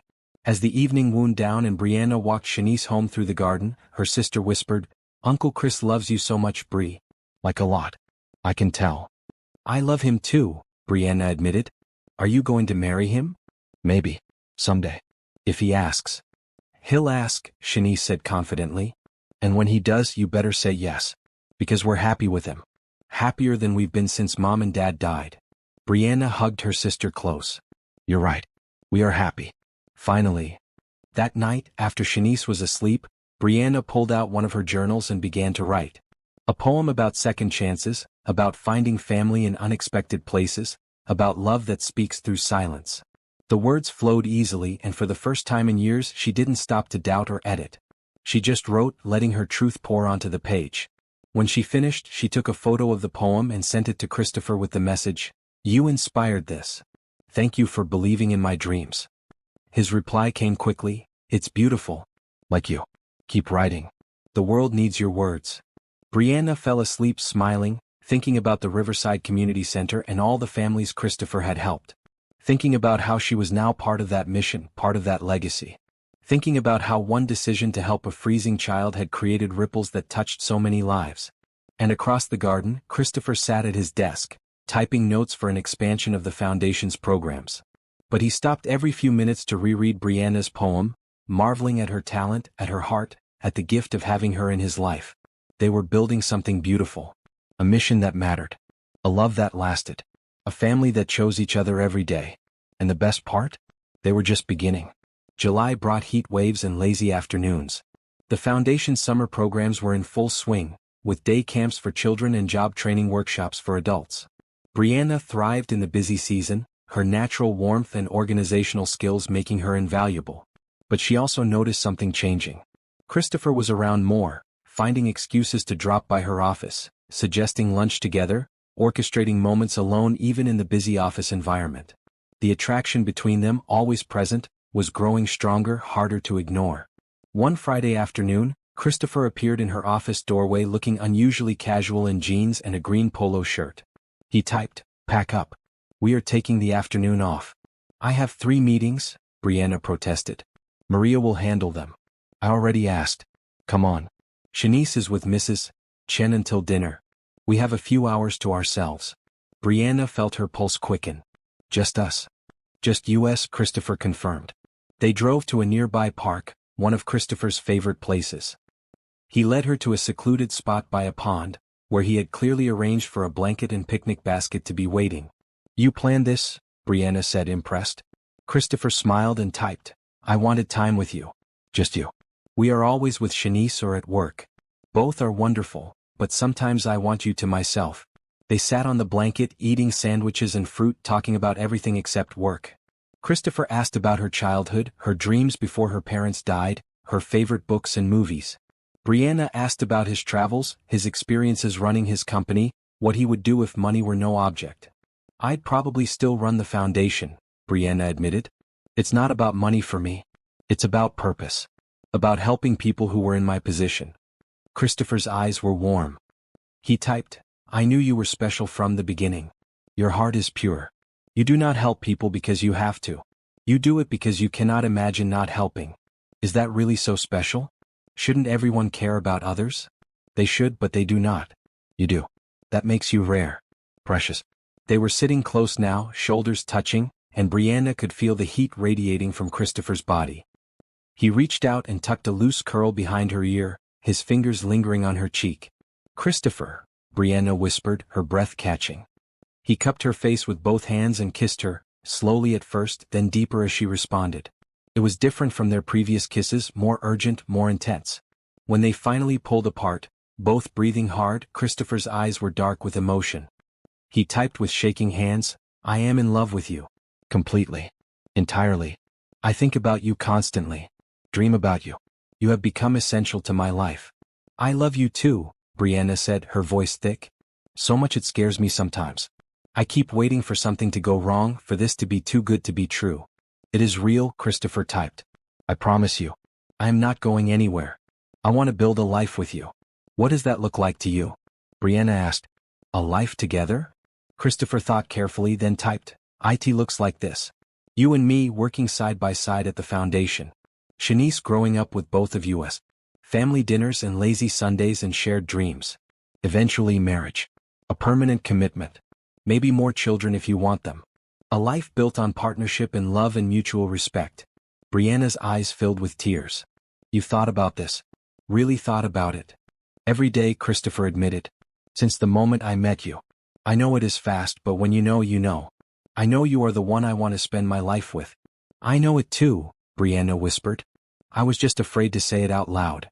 "Say it now," Christopher typed. "Please." "I want to spend my life with you," Brianna said clearly. "I want to marry you someday.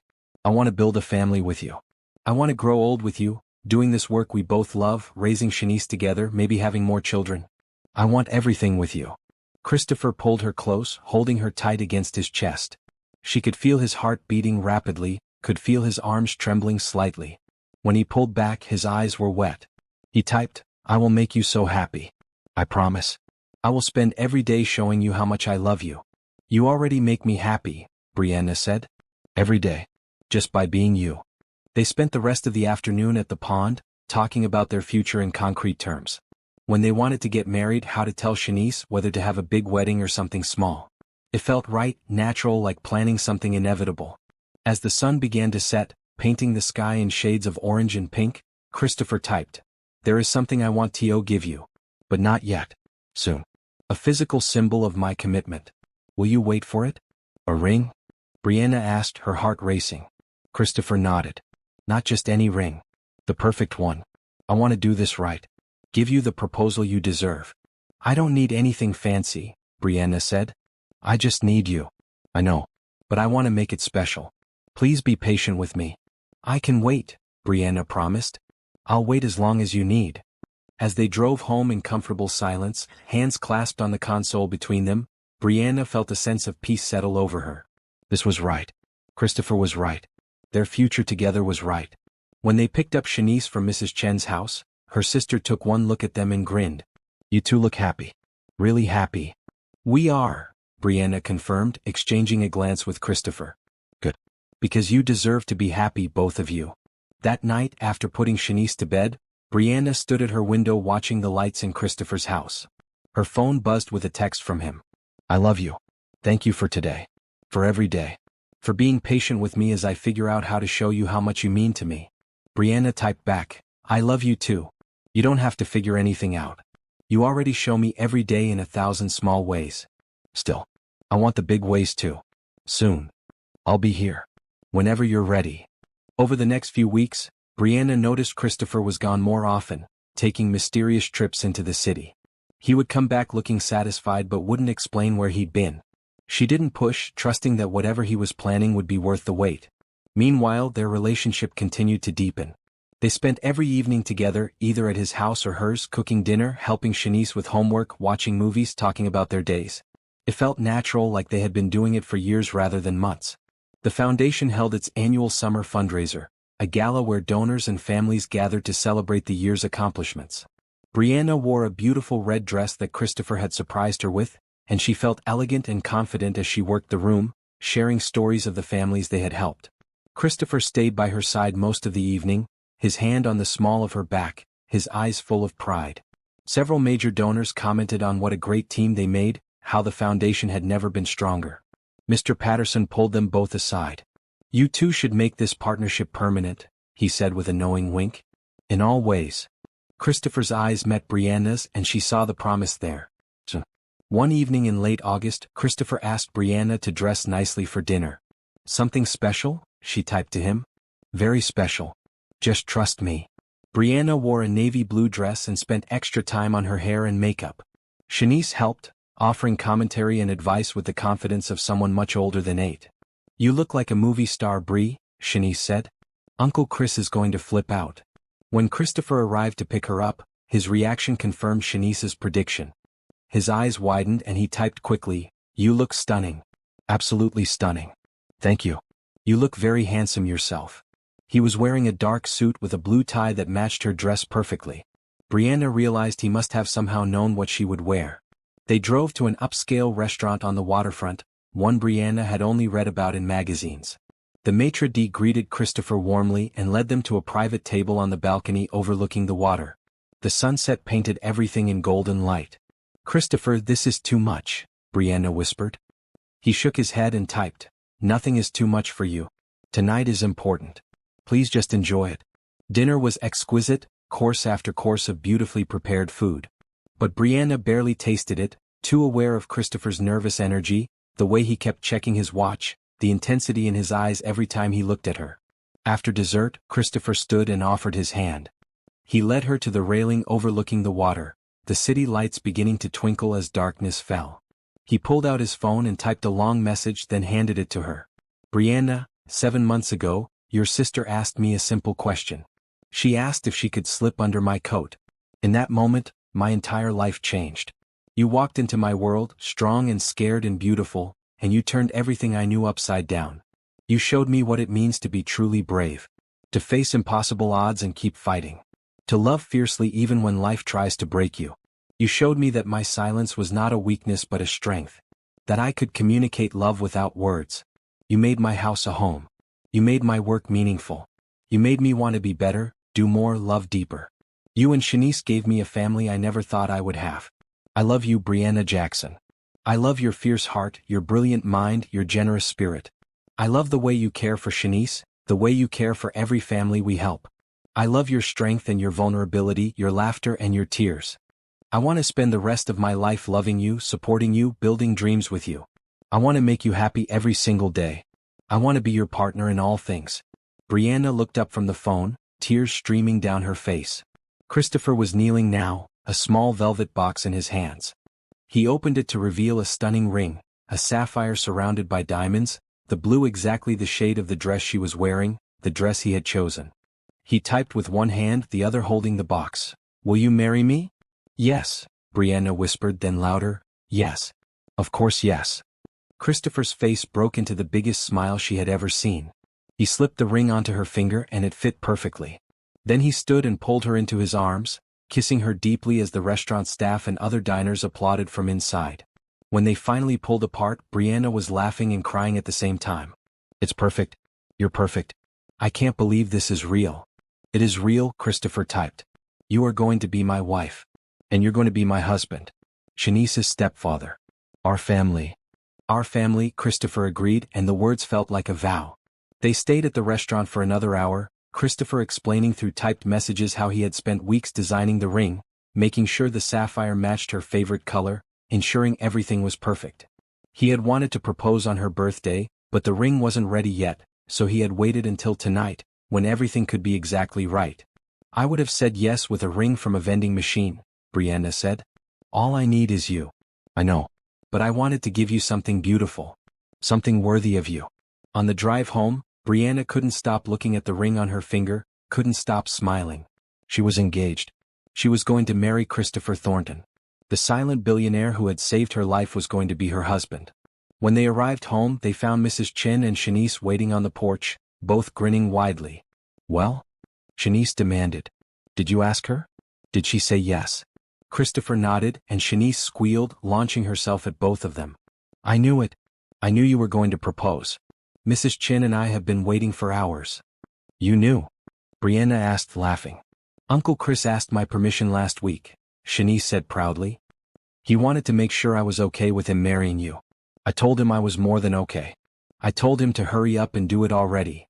Christopher typed to Shanice, "Thank you for your blessing. It was important to me." "You're going to be my real uncle now," Shanice said. "My real family. Forever." "Forever," Christopher confirmed, hugging her tight. Mrs. Chin congratulated them warmly. "I'm so happy for you all. You are a beautiful family." After Mrs. Chin left and Shanice finally went to bed, after numerous hugs and excited chatter about wedding plans, Brianna and Christopher sat together on her couch, her head on his shoulder, both staring at the ring on her finger. "I can't believe this is my life now," Brianna said softly. 7 months ago, I was sleeping in a car with no hope. Now I'm engaged to the most wonderful man I've ever met, working a job I love, watching Shanice thrive. It feels like a dream." "It is not a dream," Christopher typed. "It is real. And it is only the beginning. We have so much more to build together." "When do you want to get married?" Brianna asked. Christopher thought for a moment, then typed, "Whenever you want. I would marry you tomorrow if I could. But I know these things take planning. So I will wait. Patiently. For as long as you need. What if we did it soon? Like in a few months? I don't want a huge wedding. Just something intimate with the people we love." Christopher's eyes lit up. He typed, "That sounds perfect. Simple. Meaningful. Yes." They talked late into the night, making tentative plans. A small ceremony in Christopher's garden. Close friends and foundation staff. Shanice as the flower girl and junior bridesmaid. Something beautiful but not ostentatious, focused on love and commitment rather than spectacle. When Christopher finally left, walking slowly back to his house through the garden, Brianna watched from her window. Her fiancé. That word felt foreign and wonderful on her tongue. She thought about that snowy night 7 months ago, about Shanice's desperate whisper, about Christopher's immediate and unhesitating help. She thought about how kindness had created this ripple effect, how one decision to help had transformed 3 lives completely. And she thought about the future they would build together. A marriage based on mutual respect and deep love. A family that chose each other every day. A mission to help others the way they had been helped. It was more than she had ever dreamed. More than she had thought possible. And it was real. Beautifully, perfectly real. September arrived with cooler temperatures and the beginning of the busy fall season at the foundation. Brianna and Christopher settled into their new reality as an engaged couple, though they kept the engagement mostly private for now, wanting to announce it properly at an upcoming foundation event. But their happiness was about to face its first real test. One Monday morning, Brianna arrived at the office to find Maria looking worried. "We have a problem," she said, leading Brianna into the conference room where Christopher and Patrick were already waiting. Christopher's expression was serious as he typed. "We just received notice that one of our major funding sources is pulling out. Senator Crawford's foundation. They provide 30% of our annual budget." "What? Why?" Brianna asked, her stomach dropping. Patrick explained, "Senator Crawford is facing a scandal. His foundation is under investigation for misuse of funds. He's shutting it down and pulling all pending commitments to avoid further scrutiny. We're not the only organization affected, but we're one of the biggest." Brianna felt panic rising. 30% of our budget. That's hundreds of thousands of dollars. We have programs running, families depending on us. What are we going to do? Christopher typed calmly, though Brianna could see tension in his shoulders. "We will figure it out. First, let us assess the immediate impact. Which programs are at risk?" They spent the morning going through budgets and programs. The scholarship fund was in danger. The housing assistance program would have to be scaled back. Several families in transition might lose support. Brianna felt sick thinking about the Johnsons and other families they had promised to help. "We can't abandon them," she said firmly. "We made commitments. These people trusted us." Christopher nodded emphatically. "I agree. We will not break our promises. But we need to be strategic. We need a plan." Over the next several days, Brianna threw herself into finding solutions. She reached out to other donors, wrote grant applications, cut unnecessary expenses. She worked late every night, driven by determination not to let the families down. Christopher matched her effort, calling in favors from business associates, committing more of his personal wealth to cover gaps. But even his resources had limits when it came to sustainable funding. One evening, about a week into the crisis, Christopher found Brianna still at her desk at 9 p.m., surrounded by paperwork and empty coffee cups. Her eyes were red from strain and she looked exhausted. He typed, "Go home. Get rest. You are running yourself into the ground." "I can't," Brianna said, her voice tight. "I have 3 more grant applications to finish. The deadline is tomorrow. If we can get just 2 of these, we'll be okay." Christopher sat beside her and gently closed her laptop.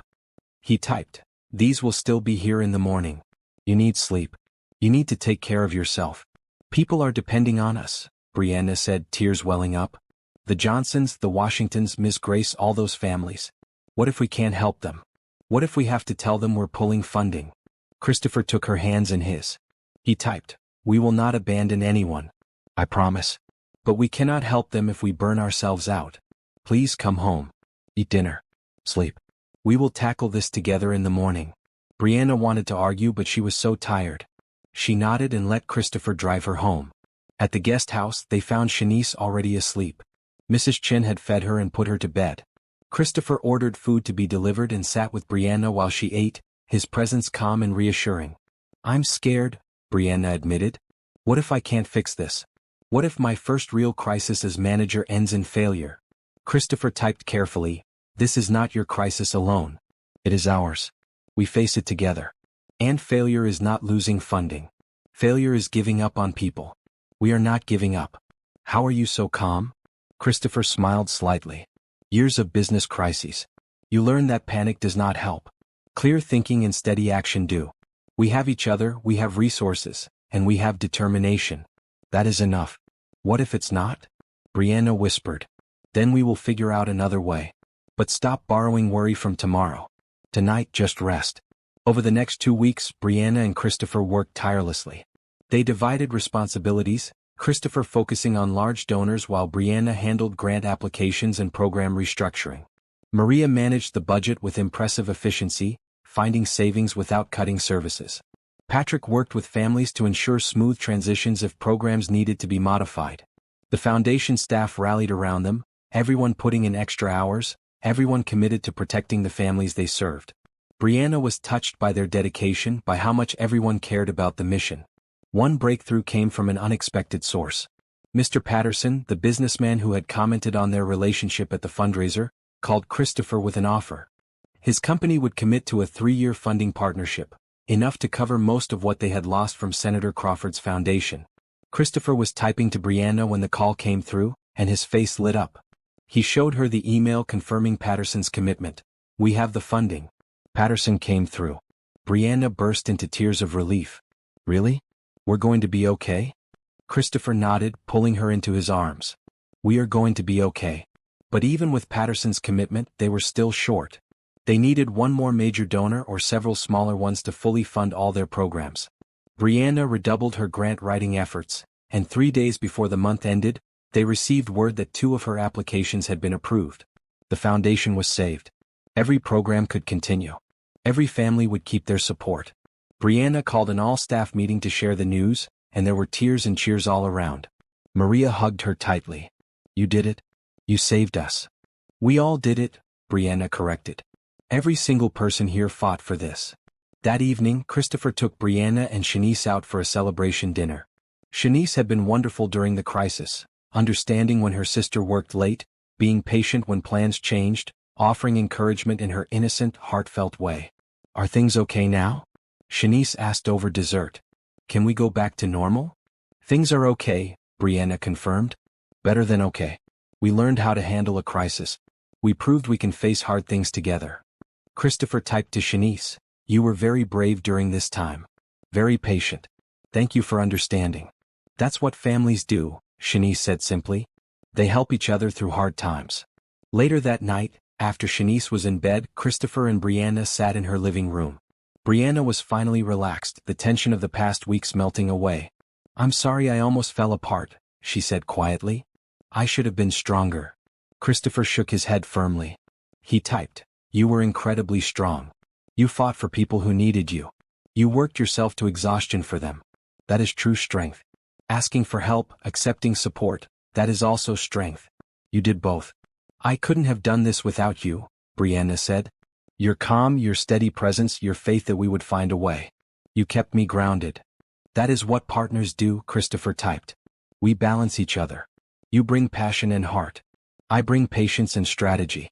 Together we are stronger than either of us alone."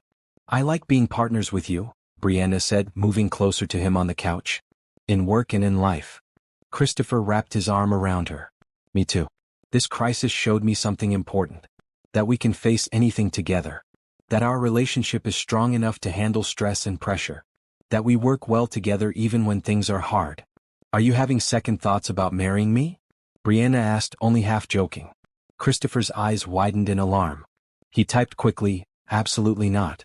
The opposite. This crisis made me more certain. You are the person I want by my side through every challenge. You are my partner in the truest sense." Brianna kissed him softly. "Good. Because you're stuck with me now." "Happily stuck," Christopher typed, smiling. The next week, they held a celebration event for foundation staff and donors, thanking everyone who had helped them through the crisis. It was also, they decided, the perfect time to announce their engagement. Christopher stood at the front of the room with Brianna beside him.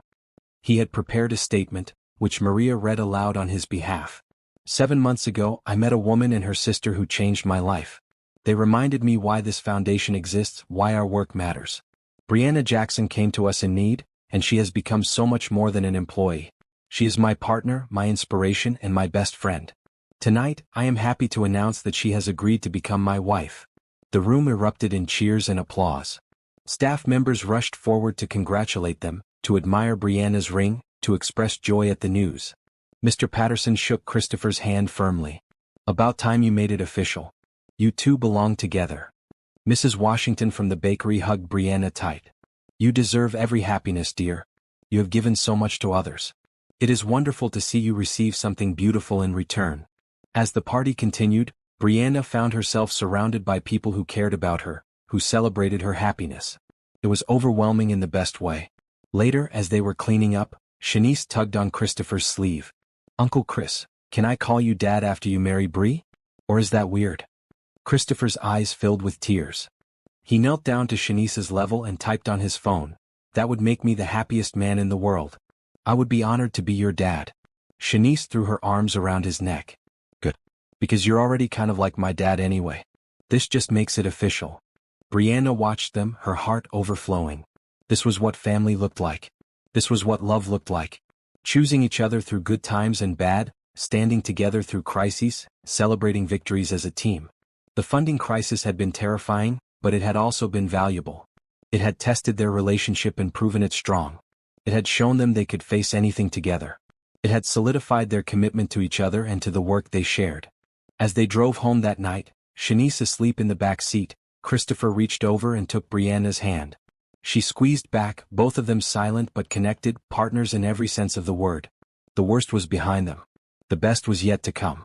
And they would face it all together, with hope, kindness, and love always leading the way. October brought crisp air and brilliant fall colors to the city. The foundation had stabilized after the funding crisis, and Brianna and Christopher were busy planning their wedding. They had set a date for early November, wanting something soon and intimate rather than elaborate and distant. Wedding preparations were surprisingly simple. They would marry in Christopher's garden, which would be decorated with fall flowers and warm lights. Only 50 guests, mostly foundation staff, a few of Christopher's business associates, and the families they had helped most closely. Shanice would be the flower girl and junior bridesmaid, a role she took very seriously. One Saturday afternoon, Brianna was working on her vows in the guest house when Christopher appeared at her door looking excited. He typed, "I have something to show you. Can you come to my house? Right now. Now, please. I promise it will be worth it." Intrigued, Brianna followed him through the garden to his house. He led her upstairs to a room she had never been in at the end of the hallway. When he opened the door, Brianna gasped. It was an office but completely renovated. There was a beautiful desk by the window, shelves lined with books and journals, a comfortable reading chair, and best of all, a wall of framed photos. Photos of her and Shanice, of their journey from that first snowy night to now. Christopher typed, "This is your writing room. A place for you to create, to work on your poetry and stories. I know you have been using the kitchen table, and I wanted you to have a real space. A room of your own." Brianna walked around the room slowly, touching the books Christopher had carefully selected, all authors she loved. She opened one of the journals and found it filled with blank pages waiting for her words. "Christopher, this is too much," she whispered. Christopher shook his head. He typed, "It is not too much. Your writing is important. Your voice matters. This room is my way of saying I believe in your talent, your dreams. After we are married, this house will be yours too. But this room is yours alone. Your sanctuary." Brianna turned to him with tears streaming down her face. "I don't know what I did to deserve you. You existed," Christopher typed simply. "You were brave enough to accept help. You were open enough to love again. You chose me just as I chose you. That is enough." She crossed the room and kissed him deeply, pouring all her gratitude and love into it. When they pulled apart, she said, "I'm going to write something amazing in this room. I promise. I know you will. I cannot wait to read it." That evening, as they prepared dinner together in Christopher's kitchen while Shanice set the table, Brianna felt overwhelmed with contentment. This was her life now. This beautiful, unexpected, precious life. "Uncle Chris, will you teach me to cook?" Shanice asked. "I want to be able to make dinner for you and Bree sometimes." Christopher nodded enthusiastically and typed, "We start tomorrow. Lesson 1, Scrambled Eggs." Over the following weeks, life settled into a joyful rhythm. Brianna spent her mornings at the foundation, her afternoons often in her new writing room, and her evenings with Christopher and Shanice. She was making real progress on a collection of poems about resilience, love, and second chances. The wedding plans came together easily. Mrs. Chin was helping with decorations. Maria was coordinating logistics. Patrick was serving as Christopher's best man, which touched Christopher deeply. And Shanice had designed the invitations, her artwork featured on each one. 2 weeks before the wedding, Christopher had another surprise. He took Brianna to a lawyer's office, where papers were waiting. "What is this?" Brianna asked, confused. The lawyer explained, "Mr. Thornton is formally adopting Shanice as his daughter. With your permission, of course. This way, when you marry, Shanice will legally be his child. She'll have his name if she wants it, his inheritance rights, everything." Brianna looked at Christopher, stunned. You want to adopt her? Christopher nodded firmly. He typed, I want to be her father in every way. Legally, emotionally, permanently. I love her. I want her to know she is mine, that I will always take care of her. If you agree. Of course I agree, Brianna said through tears. This is the most beautiful gift you could give us. They signed the papers that day, making Christopher legally Shanice's guardian alongside Brianna. When they told Shanice that evening, she cried happy tears and insisted on calling him Dad immediately. Can I be Shanice Jackson Thornton? She asked. Keep both names? Because Bree and I are Jacksons, but now we're Thorntons too. Christopher smiled and typed, any name you want. You decide. Jackson Thornton, Shanice decided. Both families together. That's perfect. The adoption was finalized quickly, and 3 days before the wedding, they had a small ceremony at the courthouse to make it official. Shanice wore her best dress and carried a bouquet. When the judge declared Christopher legally her father, she hugged him so tight he could barely breathe. I have a dad again, she whispered. A real dad who chose me. Christopher held her close, his own eyes wet. He typed to the judge, thank you for making my family official. As they left the courthouse, Brianna took a family photo. Christopher and Shanice holding hands, both smiling brighter than the autumn sun. She posted it to social media with the caption, family isn't always blood. Sometimes it's the people who show up, who stay, who choose to love you. Today became official what our hearts already knew. The response was overwhelming. Messages of congratulations from foundation families, from staff, from people whose lives had been touched by Christopher's quiet generosity. Everyone celebrating this unexpected family built from kindness and hope. The night before the wedding, Brianna couldn't sleep. She kept thinking about how different her life was from a year ago. How she had gone from desperate and homeless to engaged and purposeful. How she had gone from feeling worthless to feeling cherished. How one snowy night had changed absolutely everything. She pulled out her journal and wrote a letter to Christopher, planning to give it to him on their wedding day. My love, a year ago I was broken. I thought I had failed at everything that mattered. I thought I had lost my chance at happiness. I was wrong. You didn't just save us that night in the snow. You saw us. You saw through my fear and exhaustion and pride to the person underneath. You saw someone worth helping, worth believing in, worth loving. You gave me more than shelter and a job. You gave me back my dignity. You gave me purpose. You gave me a family. You gave me a future I couldn't have imagined. But most of all, you gave me yourself. Your patience, your wisdom, your quiet strength. Your beautiful silence that speaks more than words ever could. Your generous heart that helps without expectation. Your steady love that makes me feel safe enough to dream again. Tomorrow I become your wife. Shanice becomes your daughter officially. We become a family in the eyes of the law and the world. But in my heart, we have been family since that first night. Since you opened your coat and let a freezing child inside. Since you looked at me with kindness instead of judgment. Since you chose us. I promise to love you with the same generosity you have shown me. I promise to be your partner in all things. I promise to build a life with you that honors everything we have been through to get here. I promise to never take for granted the gift of your love. Thank you for finding us. Thank you for staying. Thank you for loving us so completely. Tomorrow and always, Brianna. She sealed the letter in an envelope and placed it on her nightstand, ready to give to Christopher before the ceremony. Across the garden, Christopher was also awake, sitting at his piano. He played softly, not wanting to wake Shanice but needing to express the emotions swirling inside him. Tomorrow he would marry Brianna. Tomorrow he would officially become a husband and father. Tomorrow his family would be complete. He thought about his parents, wishing they could be there to see this. But he felt their presence in the work he did, in the values he lived by, in the family he had built. They would be proud, he thought. They would love Brianna and Shanice as much as he did. He played late into the night, his music speaking what his voice could not. Love, gratitude, hope, joy, promise. And in both houses, as sleep finally came, the same thought. Tomorrow. Tomorrow everything becomes official. Tomorrow we begin the rest of our lives. The morning of the wedding dawned clear and perfect. The November sky brilliant blue, the air crisp but not cold. Christopher's garden had been transformed overnight by the decorating team. Fall flowers in shades of burgundy, gold, and orange filled every corner. White chairs were arranged in neat rows facing an arch covered in ivy and roses. Strings of warm lights crisscrossed overhead, ready to glow as evening came. Brianna woke early, her heart racing with excitement and nerves. Today she was marrying Christopher Thornton. Today she was becoming a wife, and Shanice was officially becoming part of a complete family. Mrs. Chin arrived at 8 to help with preparations, bringing breakfast pastries and endless enthusiasm. "This is the happiest day," she kept saying. "Such a beautiful family you are making." Shanice was already dressed in her flower girl outfit, a burgundy velvet dress with a full skirt, spinning around the living room. "Bree, hurry up. We can't be late to your own wedding." "The wedding isn't until 4, Brianna laughed. "We have plenty of time." But she understood Shanice's excitement. She felt it too, this bubbling joy that made sitting still impossible. At noon, Maria and Jennifer from the foundation arrived to help Brianna get ready. They had insisted on being her bridesmaids, and Brianna was grateful for their presence.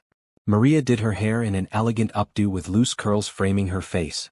Jennifer helped with makeup, keeping it natural but polished. Then came the dress.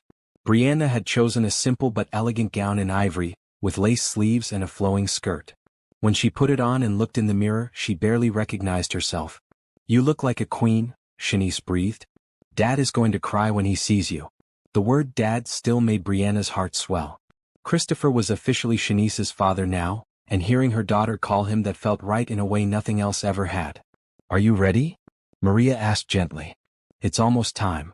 Brianna nodded, clutching the letter she had written for Christopher. "I'm ready. More ready than I've ever been for anything." They walked through the garden path to Christopher's house, where the ceremony would take place in the backyard. Guests were already arriving, settling into their seats. Brianna caught glimpses of familiar faces: Patrick and his family, Mr. Patterson and his wife, the Johnsons, and Washington's, Miss Grace and her grandson, Kenji, and her husband, dozens of families the foundation had helped. Christopher had insisted on inviting them all. "They are part of our story," he had typed. "They should be part of this day." Brianna waited in Christopher's study, peeking out the window at the gathering crowd. She saw Christopher standing near the arch with Patrick, looking handsome and nervous in his charcoal suit with a burgundy tie. He kept running his hand through his hair, a habit he had when anxious. "He's nervous," Brianna said, smiling. "So are you," Maria pointed out, gesturing to Brianna's shaking hands. "Good nervous," Brianna clarified. "The best kind." At exactly 4 o'clock, the music began. A string quartet played softly as Shanice walked down the aisle, carefully dropping rose petals, her face serious with concentration. When she reached the front, she gave Christopher a thumbs up and he grinned. Then Maria and Jennifer walked down together, taking their places. And finally, the music swelled into the processional. Brianna stepped out of the house and began her walk down the aisle, no one to give her away because she was giving herself, choosing this, choosing Christopher, choosing this life. When Christopher saw her, his hand went to his heart. Even from a distance, Brianna could see tears in his eyes. She felt her own tears start to fall as she walked toward him, toward their future. When she reached him, Christopher reached out and took her hands. He was trembling slightly, but his grip was firm. He looked at her like she was the most precious thing in the world, and Brianna felt beautiful, cherished, loved beyond measure. The officiant, a friend of Christopher's who understood his silence and had prepared accordingly, began the ceremony. "We are gathered here today to witness the joining of two souls who have found each other against all odds." Christopher and Brianna's story is one of kindness meeting need, of hope meeting despair, of love growing from the most unexpected beginning.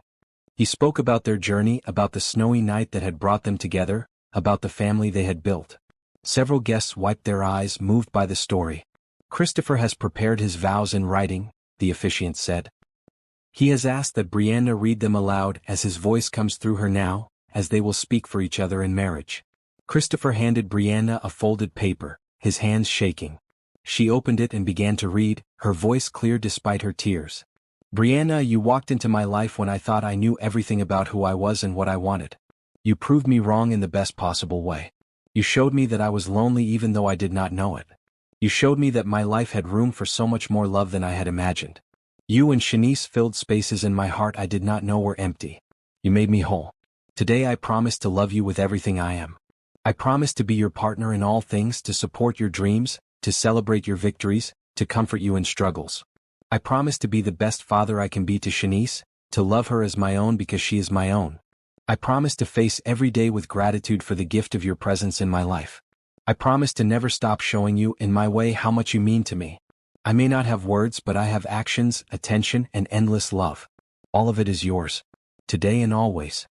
By the time Brianna finished reading, there wasn't a dry eye in the audience. She looked up at Christopher, who was crying openly now, and she smiled through her own tears. "My turn," she said softly, then addressed Christopher directly. "Christopher, a year ago I thought my life was over. I thought I had nothing left to offer the world, nothing left to hope for. You proved me wrong. You saw value in me when I couldn't see it in myself. You gave me not just material help but something far more important. You gave me belief.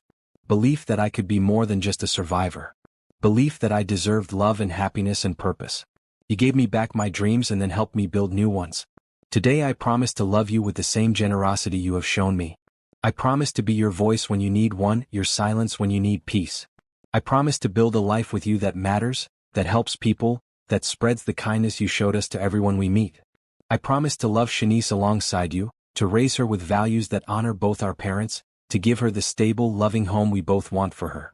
I promise to grow old with you, to face every challenge together, to celebrate every joy as a team. You are my partner, my love, my home. I choose you today and every day for the rest of my life."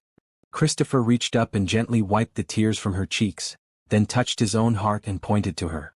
"I love you," the gesture said clearly. "I love you too," Brianna whispered. The officiant smiled. "Christopher, do you take Brianna to be your lawfully wedded wife, to have and to hold from this day forward?" Christopher nodded emphatically, squeezing Brianna's hands. "And Brianna, do you take Christopher to be your lawfully wedded husband, to have and to hold from this day forward?" "I do," Brianna said clearly. "With all my heart. Then by the power vested in me, I now pronounce you husband and wife. Christopher, you may kiss your bride." Christopher cupped Brianna's face tenderly and kissed her as the audience erupted in applause and cheers. It was a gentle kiss, full of promise and love, and when they pulled apart, both were smiling so wide their faces hurt. The officiant presented them, "Ladies and gentlemen, Mr. and Mrs. Christopher and Brianna Thornton." More cheers, more applause. Shanice ran up to join them and Christopher scooped her up, the three of them embracing as the photos were taken. A family. Complete and official and perfect in their own unique way. The reception was held in Christopher's backyard, tables arranged around the garden, food provided by the Washington's Bakery and several other restaurants owned by families the foundation had helped. It was a true community celebration, everyone contributing, everyone joyful. Brianna and Christopher made their rounds, greeting guests, accepting congratulations. Every person had something kind to say, some story about how the foundation or Christopher or Brianna had helped them. When it came time for the first dance, Christopher led Brianna to the center of the garden.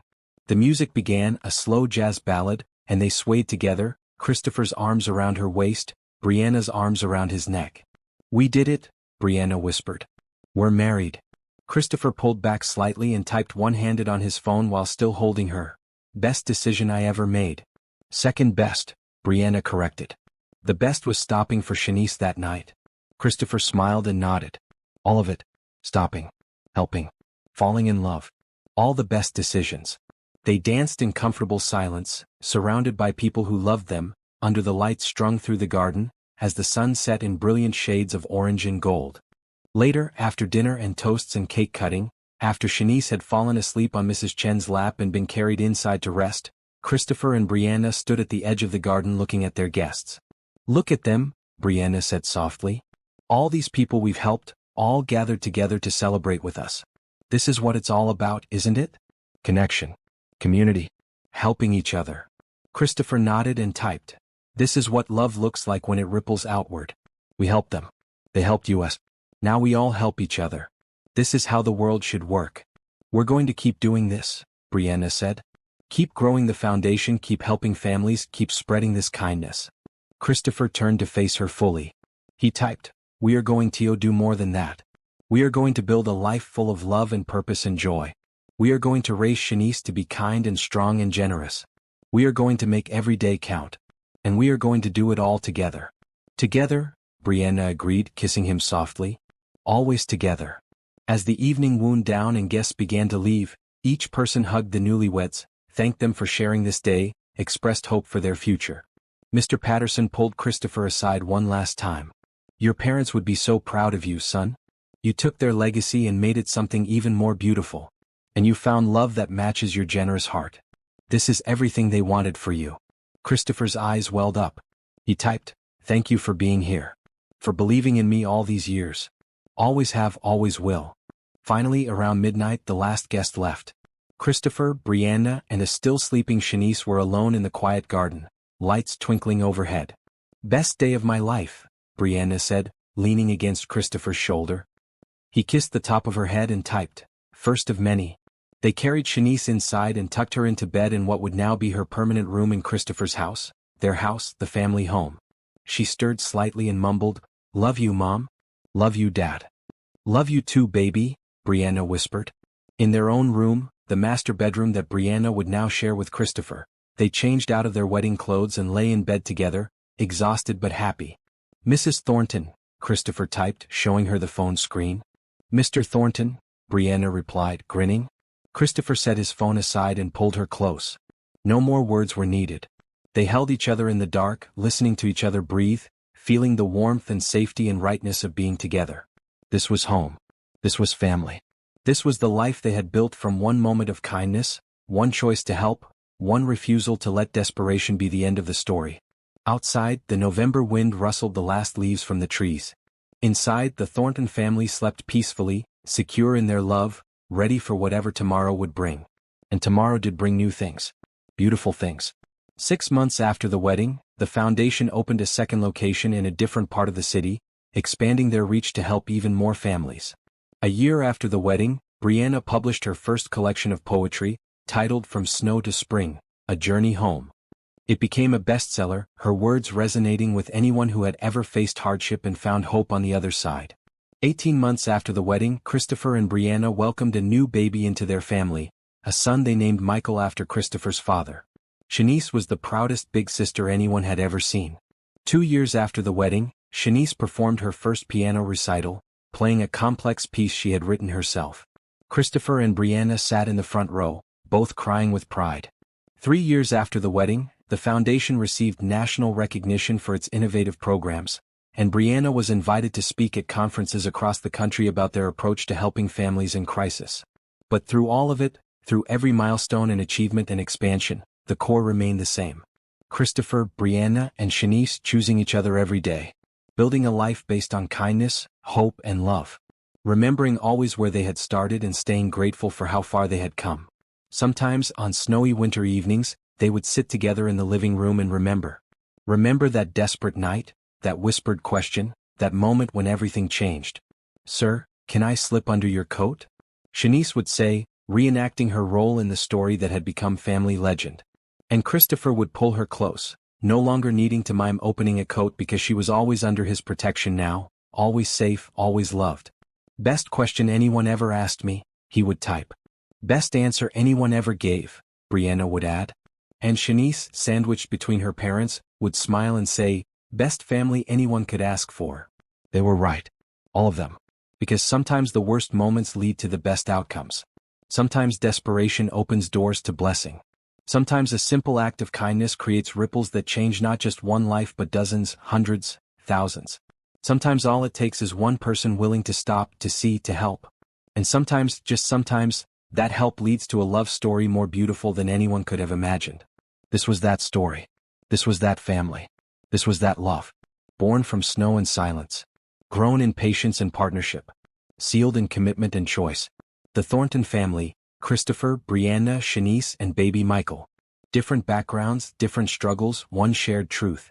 Love always leads. Hope always heals. Kindness always wins.